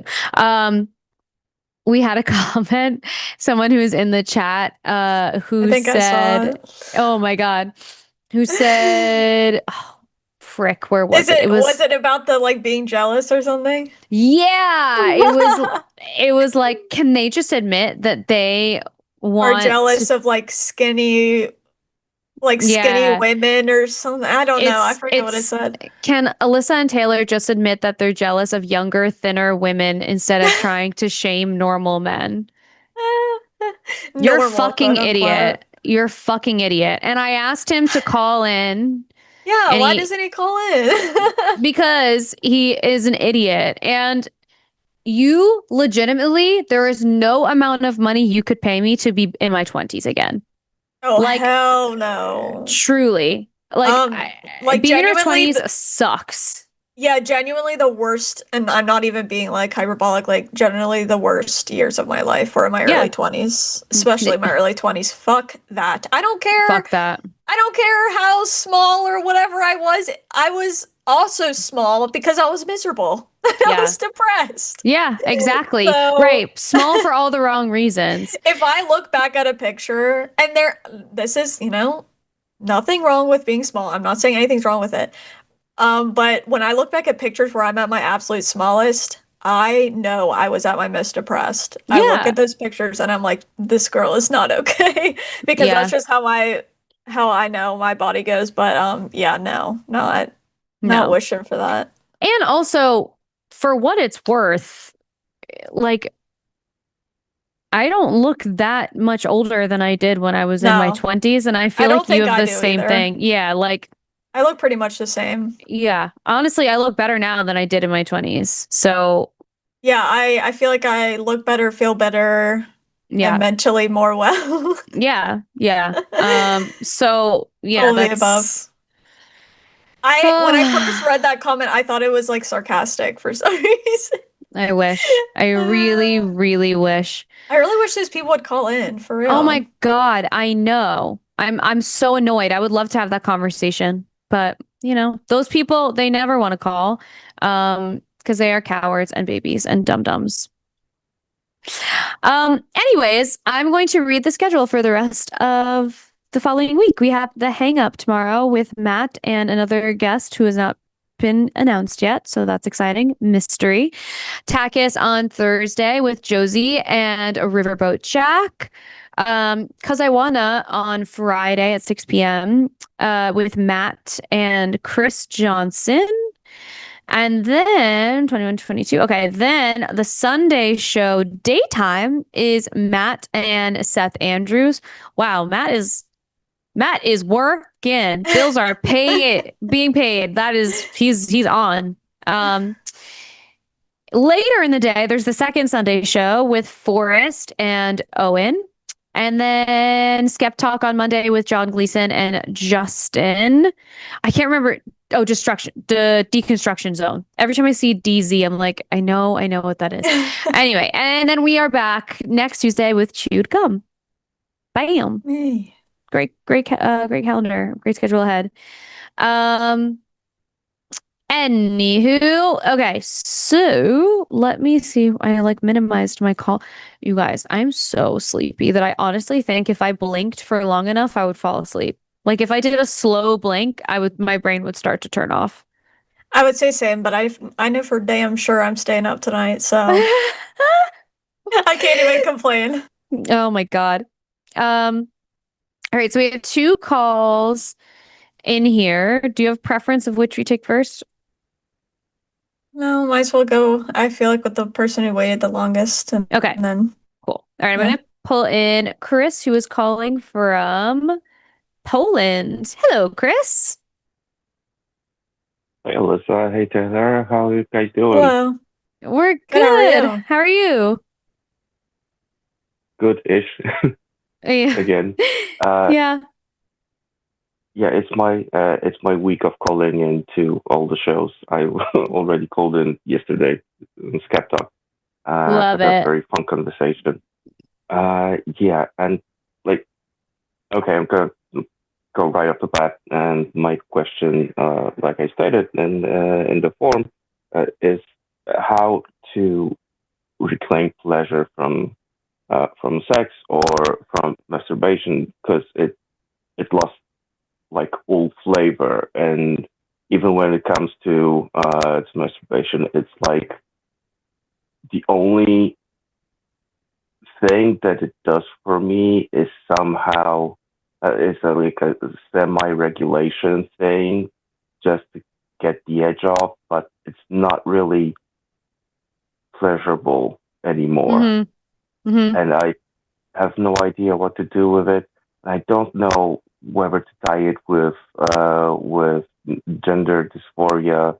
I'm waiting in line for my turn to actually diagnose gender incongruence. I also talked to Josie at some point about this, and I will be, of course, coming back to TACIS on Thursday also, hopefully.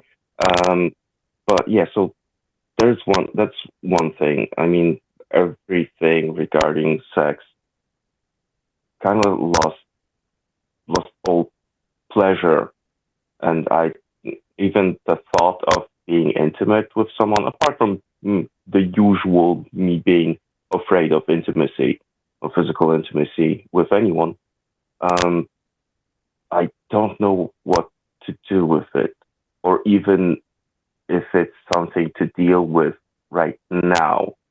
And I'm dying to hear what your thoughts are. Well, do you feel very, oh, geez, sorry. Do you feel connected to your body? You were talking about gender dysphoria a little bit. Do you feel connected to your body, like your physical body? Like emotionally connected Not to in your the physical slightest. body? Okay. No, Because not in the slightest.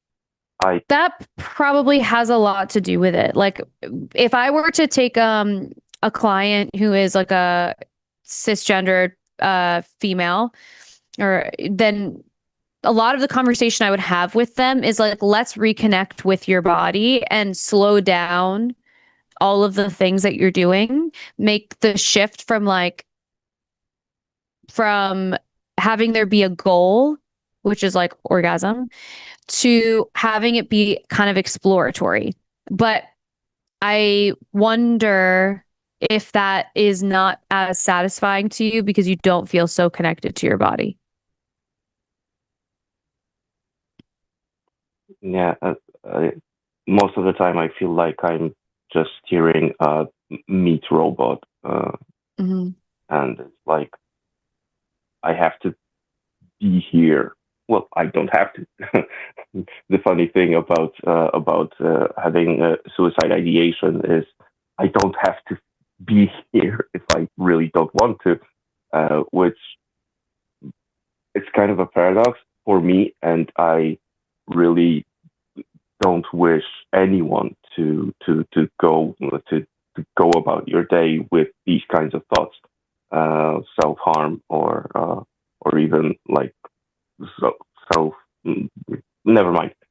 Don't want to go into details, not to give any ideas to anyone, or not to trigger anyone. But it feels like I'm like in a meat suit, and I have to be here. Oh, and I was just about to finish that the paradox of suicide ideation for me, and me specifically, was that it was a little bit liberating, if that makes sense.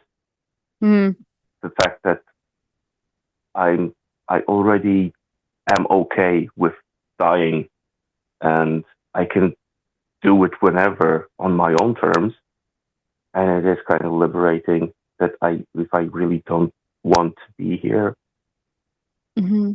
I kind of can opt out. Yeah, but yeah, I'm completely disconnected from my body. I really hate it at the moment. Not that I've had any kind of strong connection at any point in my life, to be honest. The only moment I kind of really liked anything about my body was when I was really thin, but because of stress and malnutrition, which was also self-inflicted, like to the point of being emaciated, as my therapist at the time like pointed out that I looked completely like a wreck, but it was the only time I felt that I liked how I looked. I mean, right now I'm male passing as fuck, broad, bold, and with a long beard, and it got to me that it's not to emphasize any kind of masculine features, but it's more of a disguise to like hide as much of my features as possible. Even to a point of thinking about doing stuff, self-harm stuff to my face. But yeah, so is there a point of even trying at this point, and better, it's not better just to sit this one out, just like, you know, until I get like a full-on diagnosis and start from there, maybe? So I'll say that a lot of people in our chat right now really feel for you because they've had experiences with what you're sharing. And a lot of people in the chat are identifying with what you're sharing. And for them, for the people in chat, it ended up being gender dysphoria that, you know, maybe led to depression or dissociation or whatever. And so I'll explain from the sexuality perspective that our brains are really pretty good at protecting ourselves. And so we're pretty good at like shuffling through our needs and prioritizing them. And the sexual needs end up being kind of at the lowest part of the totem pole when it comes to like comparing it to you know, food and water and sleep and, you know, that sort of thing. Depression is a huge, and I can't diagnose you, but depression is a huge, really greatly inhibits our ability to have sexual experiences. And so I think that while, you know, I want you to be able to have experiences along the way that are pleasurable for you. But sometimes I think the stress that we put on ourselves of like, my body is failing me and I can't even do this one fucking thing that it should be able to do. That thought also makes the sexual function less likely. So I think what I would recommend is have a therapist that can help support you through the gender dysphoria or potential gender dysphoria stuff, because I think you could just use some support, like exploring what you want to do, how you want to present, like how you want to be referred to. If you want to go through any process of like HRT, like some people in the chat have talked about how starting HRT helped with their depression like immediately. And so that could be potentially an option for you. There's so many. The good news is you're in a place where there are so many options available to you, and you just get to choose the path. And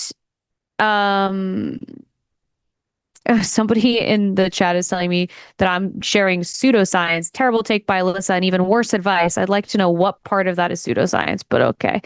Anyways, in any case, I would also recommend, if you don't engage with the Line community, like in the chat, it might be a good idea, because there are a lot of people in this chat that have like gender fluidity. We have a lot of trans folks in there, and that can also be a helpful place just to have community, because as someone in the chat is saying now, you put a lot of pressure on yourself when you're handling all of this, and you're spinning a lot of plates and trying to figure out and get to the bottom of a lot right now. And so have some patience with yourself. Be gentle with yourself because you're navigating a lot right now. And any way you can lean on community is also helpful. Taylor? Yeah, the community aspect. I mean, oh, sorry. Oh, no, I just want to, I feel like the only really thing I have to say is that, I mean, I've struggled with severe depression ever since I was like a tween, and I know a lot of things like that were really hard for me because I just felt like I was surviving. So a lot of things came second because I feel like I was in survival mode for a long time. So I guess, I don't know. I feel like it's maybe just important to, and I'm not saying you are, but just to be patient with yourself and recognize that you are trying to survive and you're trying to, you know, live through life. And sometimes during certain moments of my life, that's all I could really do. And I don't know. I feel like I'm not great at this because I'm not a therapist, but I do hope you're either in therapy or wanting to get some, because I've definitely been through a lot of therapy in my life and it's definitely improved those things. But I don't know. I wouldn't put so much pressure on those things when you're trying to just get by and just survive, because that's a lot on its own.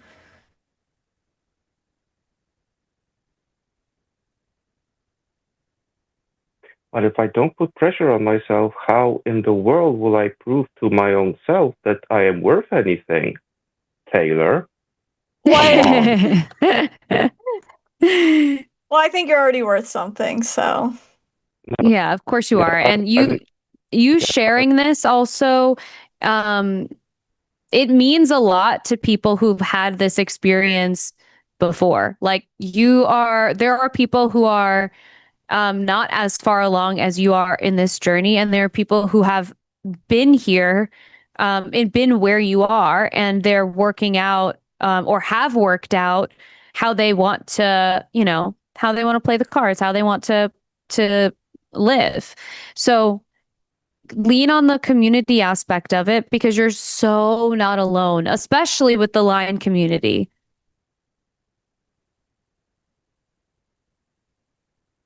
Yeah, I guess even someone like me who's always been a loner, even I had to admit at some point that even I need other people in my life. Yeah. Yeah, absolutely. Which I do not like, because I do not like the idea that I depend on anyone else but myself. Yeah, I understand because at some that. point I started to think that needing anyone is a sign of quote unquote weakness, which is a completely stupid idea, and I know that, but it's something that is stuck in my head for now. And yeah, I mean, I know I have depression. I have full-blown depression. I'm medicated. I have psychiatrists and everything. I'm just waiting for a full set of diagnoses so that I can like choose a really good therapist that would fit my needs, basically. But yeah, I'm depressed. I've been recently diagnosed also with bipolar and ATHD, and well, for most of my life I self-medicated my depression without knowing it by becoming an addict. Haha, fun. Way to go. Yeah. But just touching, yeah. No, you go ahead. Sorry, I interrupted you. Oh, thank you. Yeah, I just and just slightly touching up on the previous callers, I had this when in 2001, when I was going to high school at the time. It was summer 2001, when I was just about to go to high school. Regarding church stuff, I was really getting close to getting dragged into church stuff, specifically Catholicism. And fun fact, later on, turned out that the group I was with became a full-blown sect. So that was also fun. So I still haven't even touched the amount of internalized shame regarding anything sexual. But at the time, I was, I don't know, 15, I guess, and my sister at some point brings in a friend from her group from the church. This person, she was like a woman who was either just about to graduate from university or has already graduated. I don't remember, mid-20s, definitely mid-20s. And I'm 15 at the time. And my sister is like, haha, I brought you a guest. And this full-grown woman says that she fell in love with me. And it's never even like the thought that it's something so wrong never crossed my mind at the time, and hasn't crossed my mind for a really long time. And I realized this like 5 years ago, that it was so fucking wrong. I mean, what is a full-grown adult want with a 15-year-old child, basically? So that was icky, to say the least. And but it was like a church thing, so the other way around was also common, and even more common, like full-grown men chasing after teenage girls, basically kids. So yeah, that was horrible. And yeah, just wanted to throw this out there, touching upon the previous callers.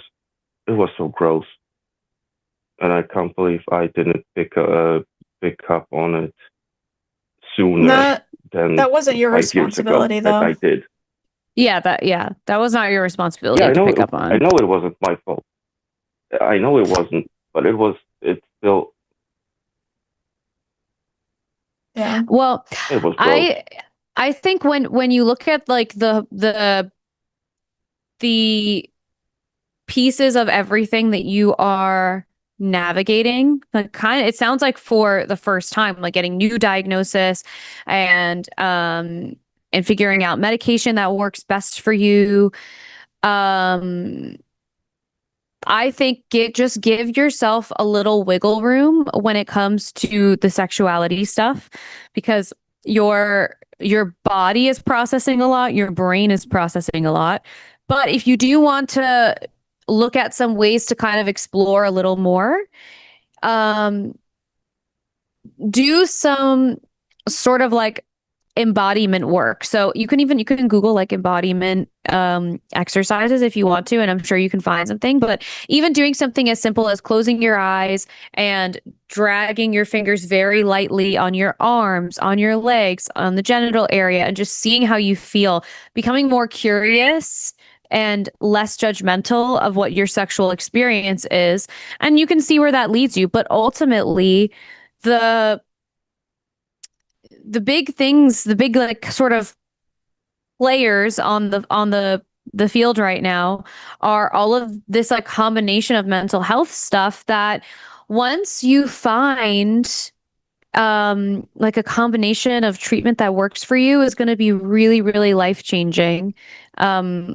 And there was a really beautiful comment I saw in the chat, and they said, the best thing you can do is live for you. Every breath is resistance, and every moment you learn and embrace who you are is always worth it.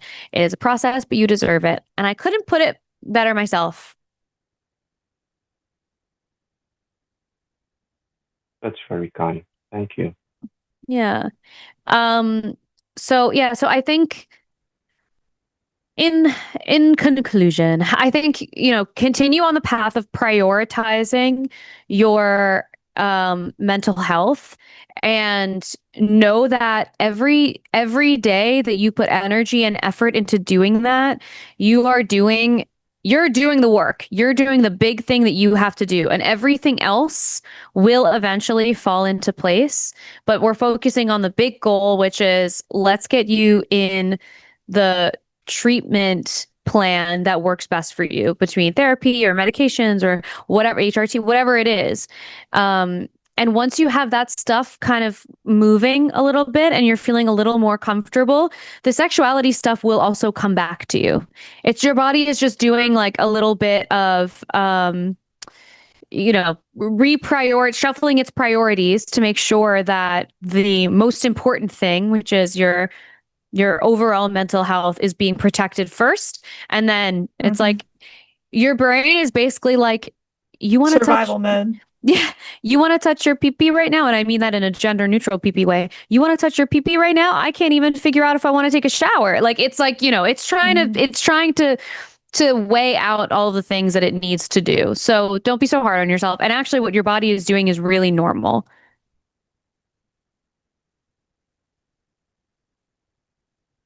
But Chris, we're gonna let you go and try and get to one more call before the end of the show. But we appreciate you calling so much. Thanks for calling, Chris. Thank you guys for having me. Thank you, chat. I have never had the opportunity to thank you guys. So thank you. And I really mean it. Thanks, guys. Thanks, Chris. We'll talk to you soon. Night. Oh, wow. That was sad. That made me sad. Yeah. Oh my God. Don't die. Power through. Sorry. Oh my gosh, I know.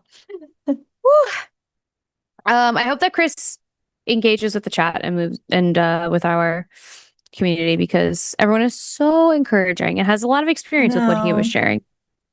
I think that would be helpful. Yeah. Okay, so our last call, I think, is going to be kind of in like a similar vein, maybe. But we're gonna call in. We're going to call them up. we're gonna give them a call. We're gonna bring in Justin, who is calling from Utah. Oh, what happened? Hi. Good. How are you? I'm hanging in there. Yeah, that seems to be the answer we've been getting all day today. That's you the guys theme tonight. Chat, we are not doing good.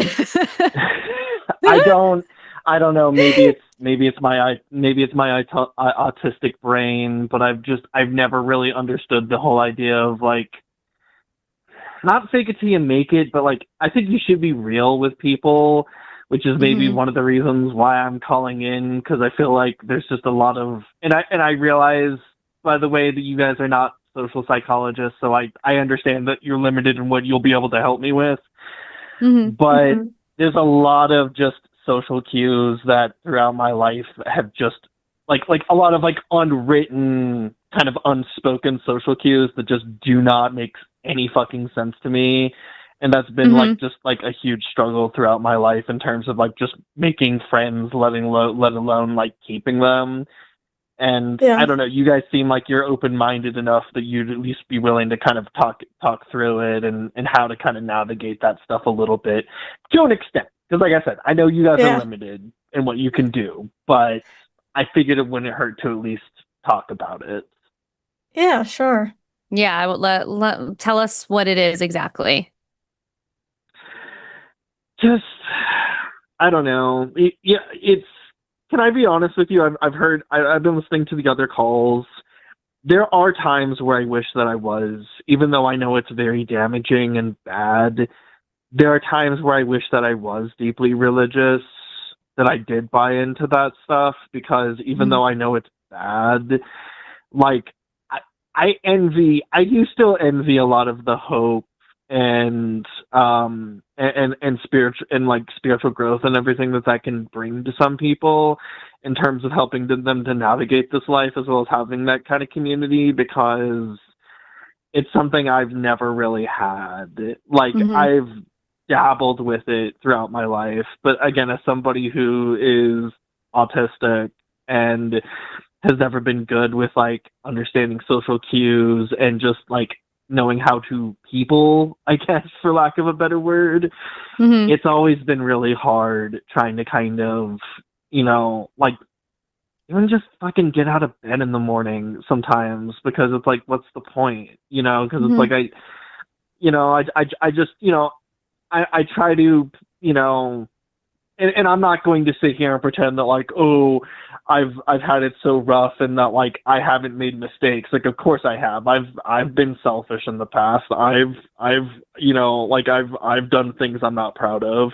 So I'm certainly not trying to sound like a victim or whatever, but I just know that like I and a lot of people in my similar situation know how hard it is to like even try to want to keep going, because I just don't, my brain, like, you know, waves don't function on the same level as a lot of other people, and not even being able to like pick up on social cues or hold like or do small talk or anything like that. It's just really hard to kind of know like how to keep going. And I've dabbled with religion here and there because I've desperately wanted those kind of friendships, but I know that they also go completely against my values when it comes to like LGBTQ rights and women's rights and all those other kind of stuff.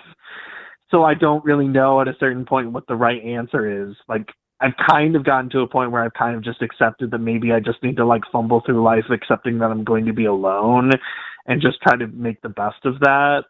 But I also don't know that that's not a healthy mindset to have.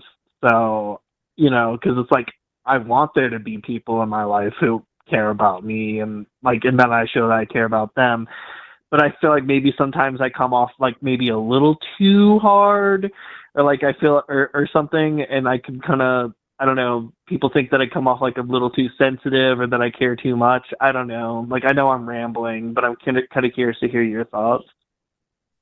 Well, I'll say that if the thing that you want to take from religion is the community, that's not a reason, because the religion is, if you don't believe, then the religion is not really for you.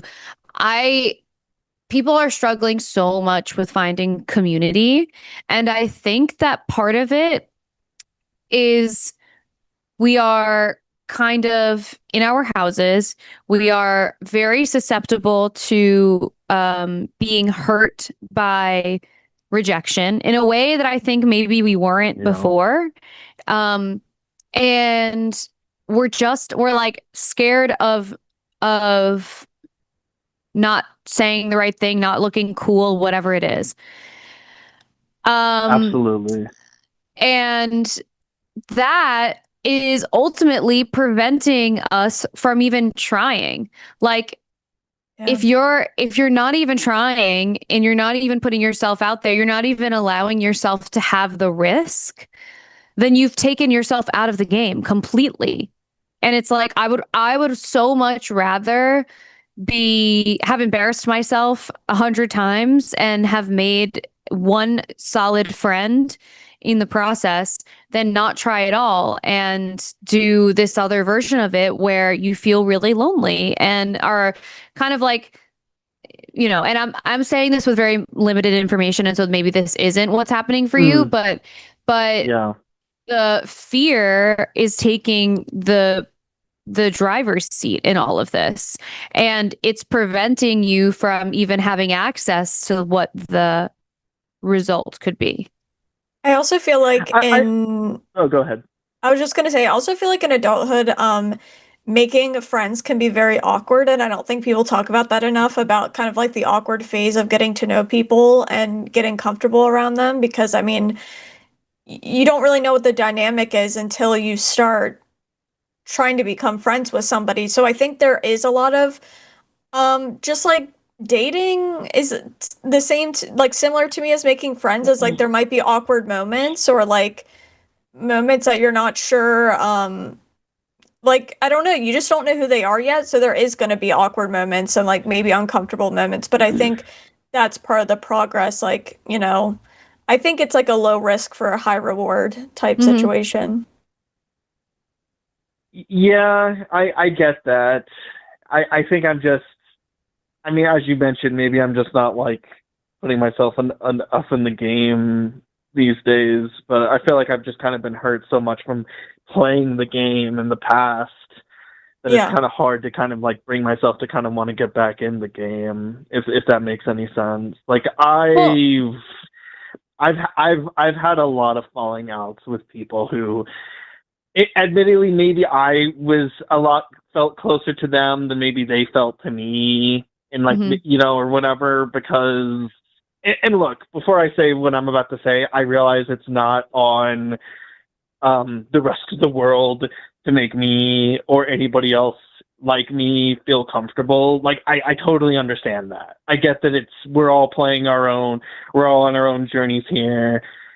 And the fact that I was given, you know, the hand I was dealt of being autistic and not being able to like read like certain social cues and stuff like that, that's on me. Like, the rest of the world, it's not on them to kind of navigate me and help me through that.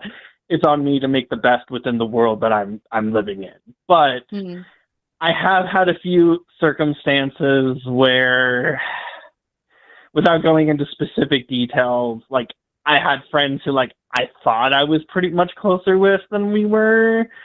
And I guess, like I said, I like made them uncomfortable because they felt like I was like trying to be like, I was like too buddy with them or whatever, or like, and they felt that, and like suddenly just like one day, just without any sort of warning whatsoever, you know, without even like, you know, taking me aside and be like, hey man, you need to like lighten up on this, or like, you know, like giving me the benefit of the doubt to see that I could change or improve, they kind of just like dropped me as a friend.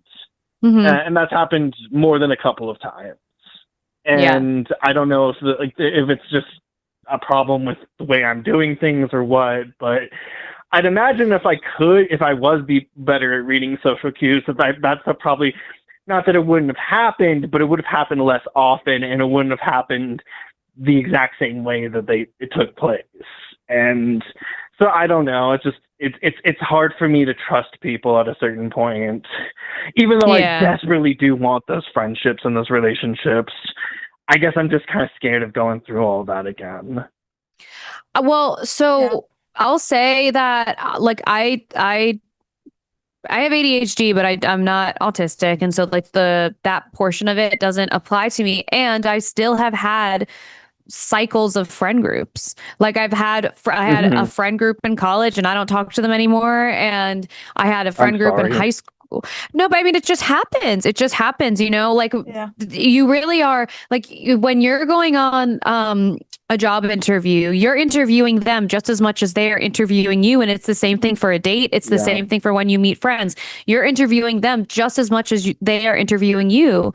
And so even for you trying to make friendships, you also like what they offer to you, how they make you feel is also an important part of that. And if they make you feel like who you are exactly as you are is not okay or is uncomfortable or whatever, then you just, you know, then you also get to decide whether you want to have people like that in your life, because you don't want to be surrounded by people who are making you feel insecure for the way that you are.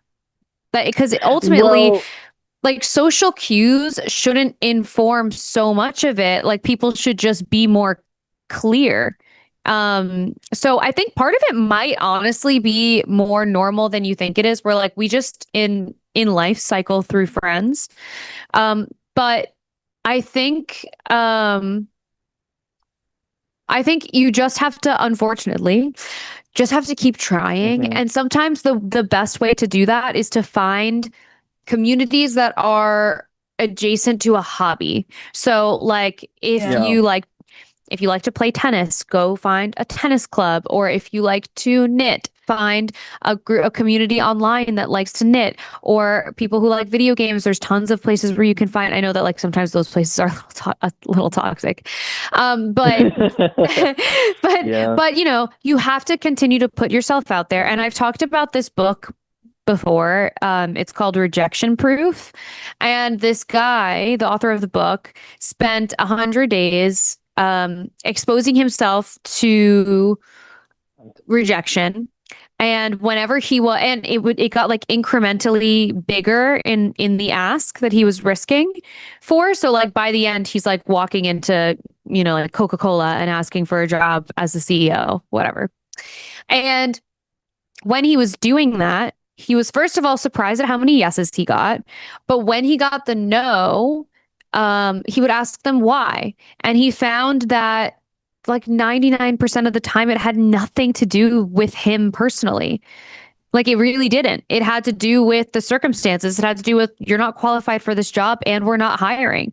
It's stuff like that. And so, all that to say, even in the moments where you put yourself out there and you feel like you're getting rejected, it's probably not as much about you as we internalize it to be. Well, I mean, on that note, and I'm kind of curious to hear your opinion on this, Alyssa. Like, my family, and I do love them, but they're not the most, like, sentimental people in the world. They very much are kind of that kind of, like, they're very hard love, if that makes any sense, or tough love kind of people. Mm-hmm. And, like, they understand what I go through, but their attitude has always been, well, that's just the hand you were dealt. You just got to make the best of it, and no one's going to do that for you, which is true. But it's also made me realize, because you said you want to be true to yourself and not be surrounded by people who make you feel shitty, and I get that. But do you think at a certain point, I mean, because I'm not good at masking, so to speak. Do you think it's like a waste of time to even tell people that I'm autistic? Because I feel like most of the time people can kind of tell and put it together anyways. And I feel like if I'm being upfront, there's at least an expectation that maybe they'll be a little bit more open-minded, but then there's also like that fear that they'll be like, oh, well, they're putting all their baggage forward, or he's putting all his baggage forward rather, and that just, I don't know that I even want to bother, giving them the benefit of the doubt, because it's just going to be a fucking headache. I don't know. Well, do you think the social cue stuff is sometimes anything that like offends somebody or puts them off? Like, is that what you were saying before? Because if that is the case, like, I feel like maybe if you did try out telling people, sometimes if you felt like it was right, maybe it would, I don't know, get them to understand where you're coming from, where it's not like you're... Put them at ease.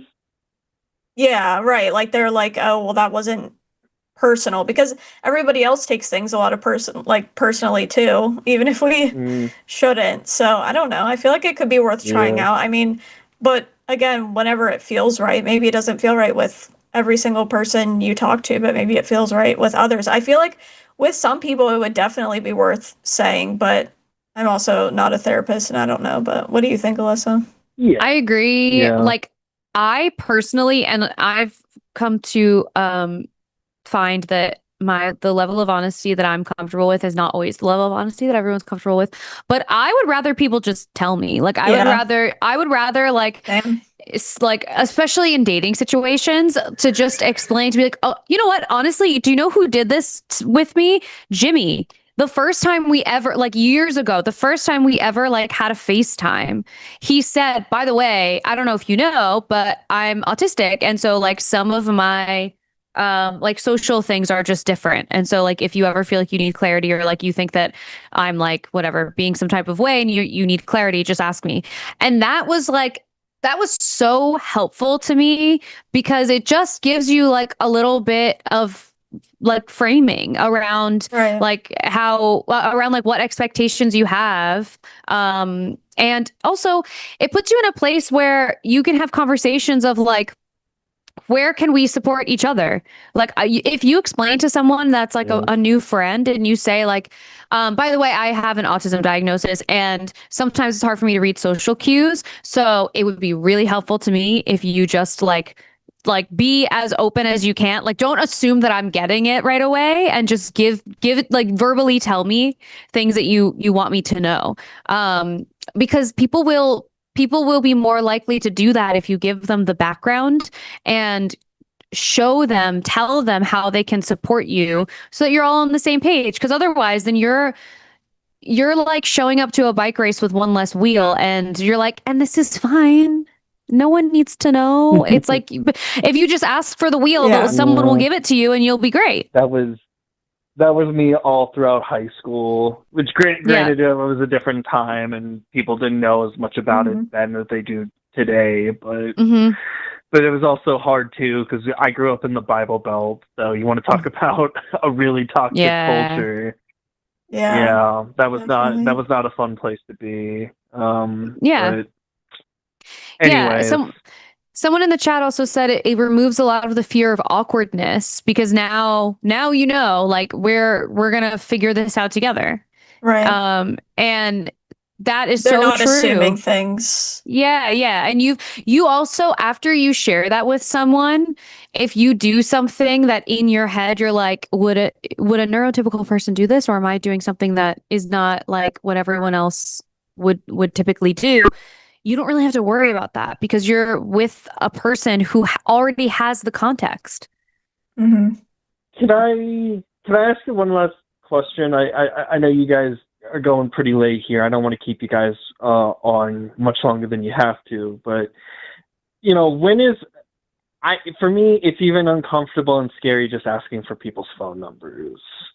Like, how do you go about doing that the right way? Especially if it's like somebody of the opposite sex that you just want to be friends with, because you don't want to feel like you're like making them uncomfortable or coming off too, like too hard strong, or too heavy or whatever. And I just, maybe I'm overthinking it, but I feel like a lot of people have got, again, maybe because I'm not neurotypical, they get wrong, like maybe like bad vibes from me that I'm not even meaning. I don't even realize that I'm giving off, and I'm just trying to be nice, but it's maybe coming off a different kind of way because I don't understand basic social cues. And I'm trying. I'm not trying to say that like I'm trying to ignore it and just try to use my autism as a free for all excuse for all that stuff. I just genuinely, a lot of that stuff just genuinely does not make any sense to me. I know one way for me, like people have, because I'm way more introverted, so I've had people like approach me with like being friends in the past when I was like earlier in my 20s.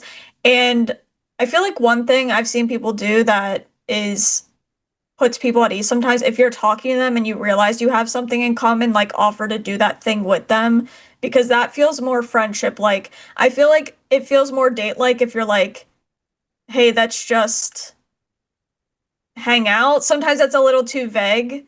And I feel like if it's like a thing that you guys actually like together, that feels like a friendship building thing, at least in my eyes. I know maybe that's not always possible, but I feel like if you start off like asking things about them that they like, I feel like it's easy, at least for me, I feel like it's easy for me to at least find one thing I have in common with someone because I like a lot of movies, music, video games, art, whatever.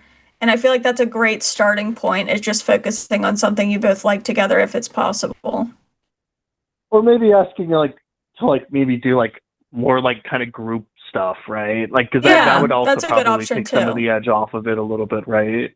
Yeah, totally. And this is also why doing stuff that's like adjacent to a hobby is helpful. Like, it's so much easier to ask someone to hang out, and like it's easier to start conversations. It's easier to ask people to hang out if you're doing something together. Like if you are you join like a walking club or a running club, something like that, and you say like, oh hey, like this was really fun, I'm so glad that I met you guys. Do you think that I can have like someone in the group's phone number so that I know when you guys are all gonna come and walk again? Or like, do you want to exchange phone numbers so that, the next time you guys are gonna walk, I would love to join you guys.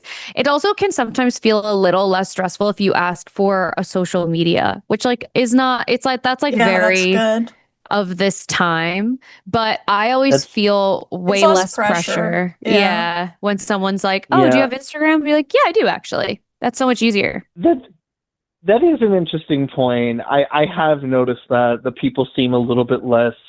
I mean, if you ask for like their phone number, they feel like you're being a little bit too personal. Whereas like it feels like it's more informal if you're asking for their social media. I don't know why that is, that we've just kind of been programmed to think that way, but it is what it is. I know. I think that sometimes too, where I'm like, I don't know why I feel like this is like you're getting in touch with me less because it's also on my phone. Like my Instagram is on my phone also, just like my phone number is. So it's like, it is kind of funny because I feel the same way where I'm like, I don't really know why this is better, but it just feels a little bit better. But yeah, I think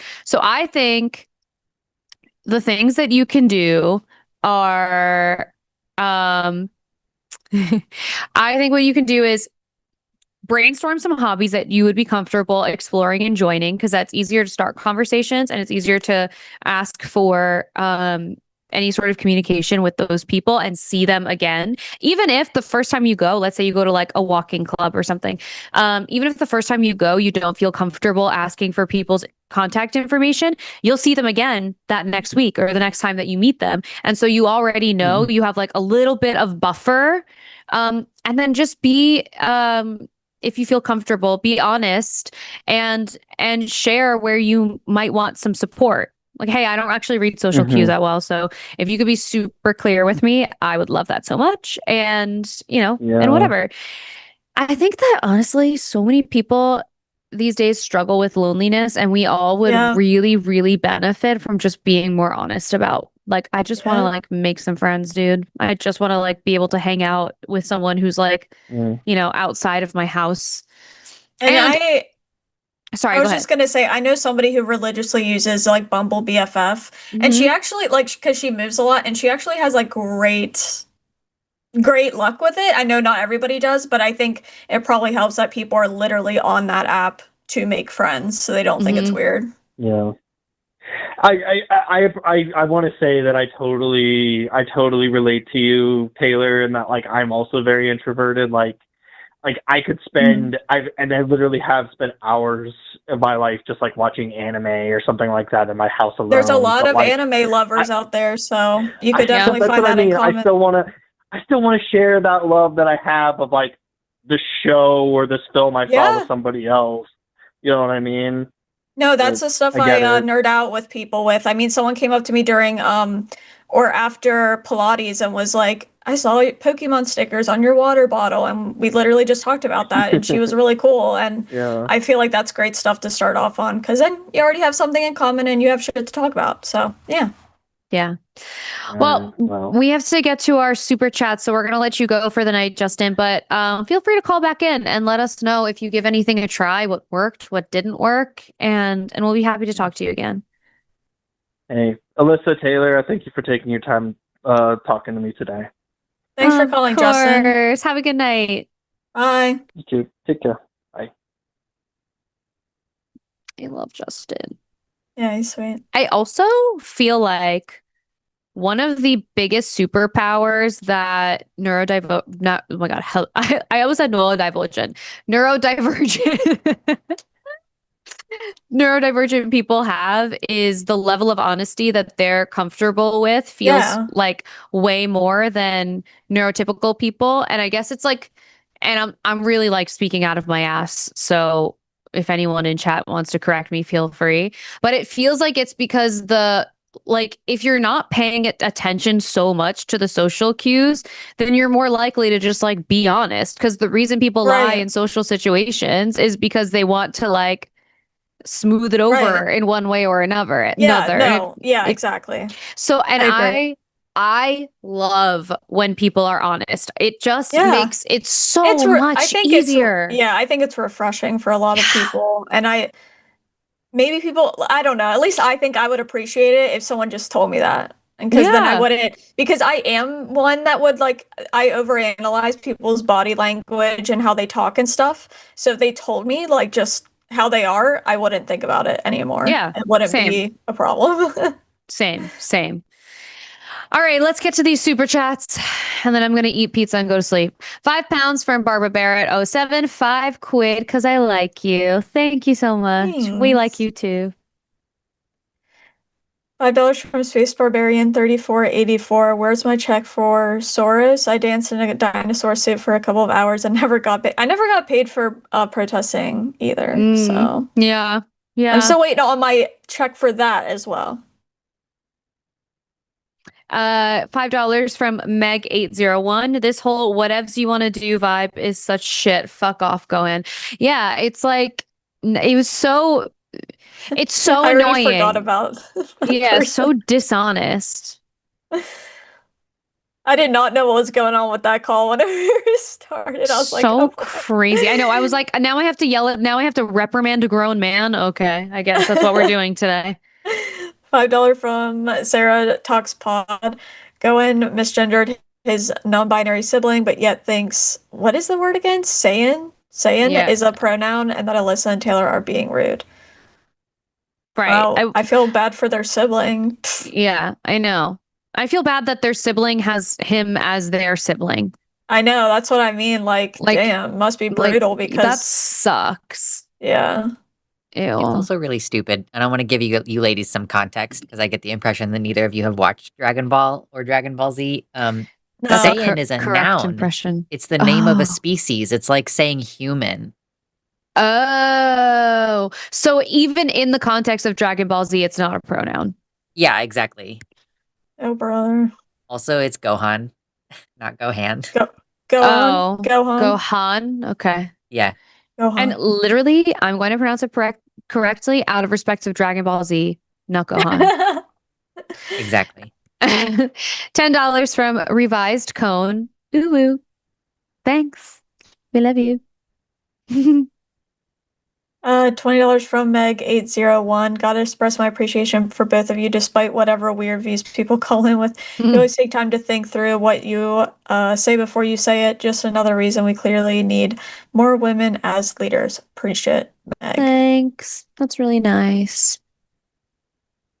$5 from Bobby Kenston. Hey, Alyssa and Taylor, in this super chat, I really wanted to talk about something's been on my mind recently. So, wait, I have to go later. Thanks, Bobby. That's funny. You called me. $5 from So Much Girth. That made me laugh. That Brandon call was so fucking frustrating. Leave it to a man to center themselves in every fucking conversation. He was being obtuse on purpose. I don't know. I don't know if he was or not. I don't know. But I just think it was more I don't know. I just think he didn't get it also because it was like directly about women too. So I don't. Yeah. I know that call was frustrating. I was having a hard time verbalizing what I meant. I know. I did too. I literally just couldn't even get it out. I don't even know. Yeah, it was hard to put into words, mostly because I was just like, you know what I'm talking about. Right. You know what I'm talking about. It's one of those things where you expect people to understand where you're coming from. Yeah. God. Yeah. I get you. $5 from Nathan J. Aren't. The 40s and 50s are nothing to fear. Getting old is fine. The pop culture BS against getting older takes some time to deprogram from. Yeah. Listen, Nathan, all I ever hear is people say every decade gets better and better. And I've had that experience so far. So yeah, same. $9.99 from Jason Lee, 4545. I started binging chewed gum about a month ago. I learned so much about feminism and how crucial preserving women's rights is. You guys are so freaking awesome. Love you guys. Have a good night. Thank you. Thank you. Appreciate it. $5 from Aaliyah Shauna Silverbow. Someone broke in last night and stole all my antidepressants. I hope they're happy. Hashtag happy Tuesday. Hashtag Team Lux. Thank you, Aaliyah Shauna. That's funny. $5 from Alyssa Silverbow. Because there was some confusion in chat, here's another $5 to clarify that was a joke. My antidepressants are still in my possession. Good. That's good to hear. That's good. Great news. £5 from Mystic Mind Analysis. I have learned to live for my art and for the adventures I go on. I still feel lonely, but I'm doing my best, which is the most anyone can do. That's such a beautiful way to do it. Focus on the things that you can do. Focus on creating something, creating something and experiencing things. And I feel like the community will come. Yep. I love creating shit. Yeah. $5 from Duskframe7331. Question for you both. If you became cyborgs, what upgrades would you want? I would want a like jetpack of some sort. Ooh, yeah. Yeah, I would want that. I I also also wouldn't mind new legs. I know that new might sound legs. weird, but like I could like hike up a mountain like so quick. That would be cool. Taylor. I wouldn't mind that. For New sure. legs is such a crazy answer. Or like super eyes where I could like zoom in Oh on my like God. crazy things. Yeah. Yeah, I would like that. honestly LASIK. I want LASIK basically. I want to be able to see without having to put contacts in. But I would also would want like a pill or something that could be all of my food, and then I don't have to think about what I'm gonna eat anymore. Wouldn't that be nice? Oh my gosh, that would be so nice. That would take away Yeah. so much worry in my life. So much decision making. Yep. $10. I don't know. $10 from Pixel Booty. Great name. I'm naturally awkward and have embraced it. I was always my worst enemy by overthinking so much. The older I get, the less I care what people think. Don't be afraid to make mistakes because you'll make many. Ain't that the truth? Reach it. $10 from Duskframe7331. Hobbies are so important. I play Yu-Gi-Oh every week and it's allowed me to stay social and meet a ton of new people. Most of the people in my life are people I've met through playing card games. Yeah, exactly. I feel like that's just like the best way to meet people is through hobbies like that. Yeah, absolutely. It's fun to share passions with people and nerd out with other people. I agree. $20 from One-Eyed Atheist. A person I met once tried to use an autism diagnosis as an excuse for unethical behavior towards me. Do you anticipate a trend of deceptiveness, saying they're autistic in order to get away with bad behavior? Deceptive men. Oh, deceptive men. Sorry. Duh. Thank you. God, I hope not. I really hope not. I mean, maybe. And then at that point, I need to think about that because I don't really know what you do. Like, I feel like that would be a rare occurrence, but maybe I'm just, actually, they did say men specifically, so I don't know how rare it is. Yeah. I don't know. I'm not sure. And it's also frustrating. Sometimes. Yeah. You said you feel like it does happen? I think we've already seen it. Yeah. Yeah. Oh, you mean like callers? Yeah, I mean Reddit and calls. Yeah, where like you there are like good faith people, but there are bad faith people. Yeah, who are sure. like I'm using this as an excuse. You know. Yeah, that's a good point. Yeah. Yeah, I know. I think it probably will be some kind of a trend, but it's frustrating because most autistic people are not going to be unethical in their behavior. And so to then use that is just so crappy because now you're like you're gonna grope someone and be like, it's my autism. Meanwhile, like no one who is autistic does that. Yeah, it's just a shitty excuse. Yeah. I hate that. Oh, this is our last one. You guys have to fill time for 6 minutes. Oh, okay. Tap dancing for our lives. Okay. Well, what are you gonna do the rest of this week? Hook up, yeah. This is so crazy. You guys, it's so crazy. I cannot believe these games take over everyone's lives. Wait, but my friend, she loves reality TV, so she's doing like a weekly party for Bachelorette, so I will be watching that.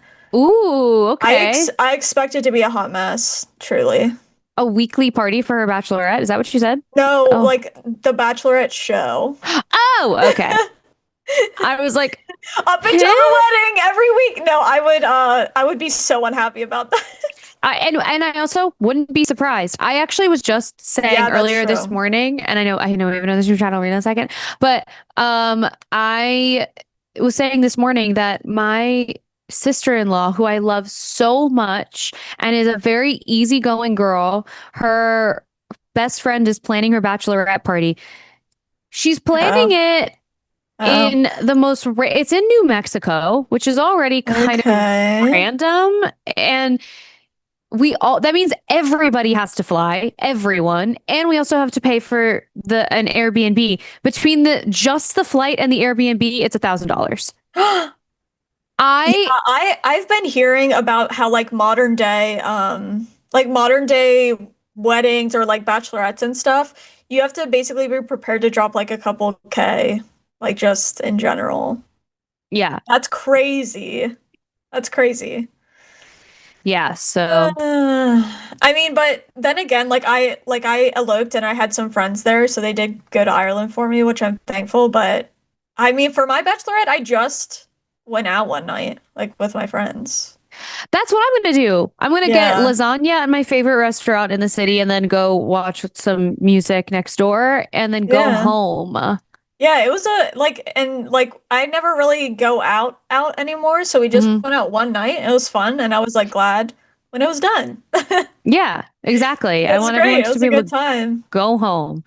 $5 from Alyssa Nguyen. Earthlink, AirTouch, Firefox. Long ago, the internet was really, really great. Everything changed when the Fire Nation AOL attacked. That's so funny. That's my favorite show of all time, and they're coming out with a movie of them as adults. So what show is that? I will be watching that. Avatar: The Last Airbender. Did you ever watch that growing up? No, we were not like Dragon Ball Z, Avatar. I didn't really watch any of that stuff. I didn't watch Dragon Ball Z or Yu-Gi-Oh because I was like I was so loyal to Pokemon that I didn't watch Digimon or anything either. But yeah, I don't know. I also Avatar boycotted Digimon out of preference for Pokemon, but I played Yu-Gi-Oh. Yeah. What was I gonna say? Oh, okay. But there are like I don't know what the thing is called, but basically it's like a orchestra, and they'll do shows and movies now. So they'll go around and like do concert, and they did one for Avatar. Ooh, fun. And I have a thing with nostalgia where when I feel intense nostalgia, I sob, and like I cannot stop it. I cannot. And so when I went there, that show means so much to me, and I went with my husband. Literally the first song started and I started sobbing.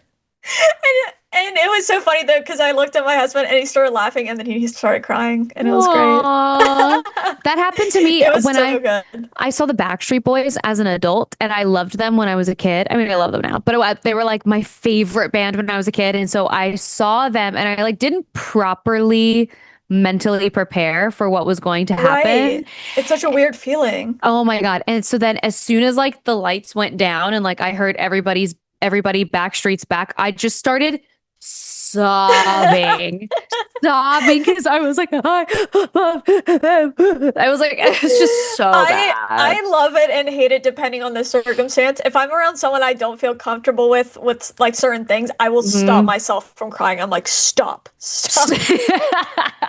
But if it's like one of my friends or whatever, I'll just look at them and be like, I'm going to cry now. And they're like, okay, that's fine. Yeah, exactly. It's like, and this is the moment where actually I can't hold it together any longer. Yeah. And I'm going to stop now. Thank you so much. I love it though. It's a good release. Yeah, it is. Yeah. Anyways, so the next show that we're going to send you off to is going to be Ari, and is it Jimmy today? I think so. Okay.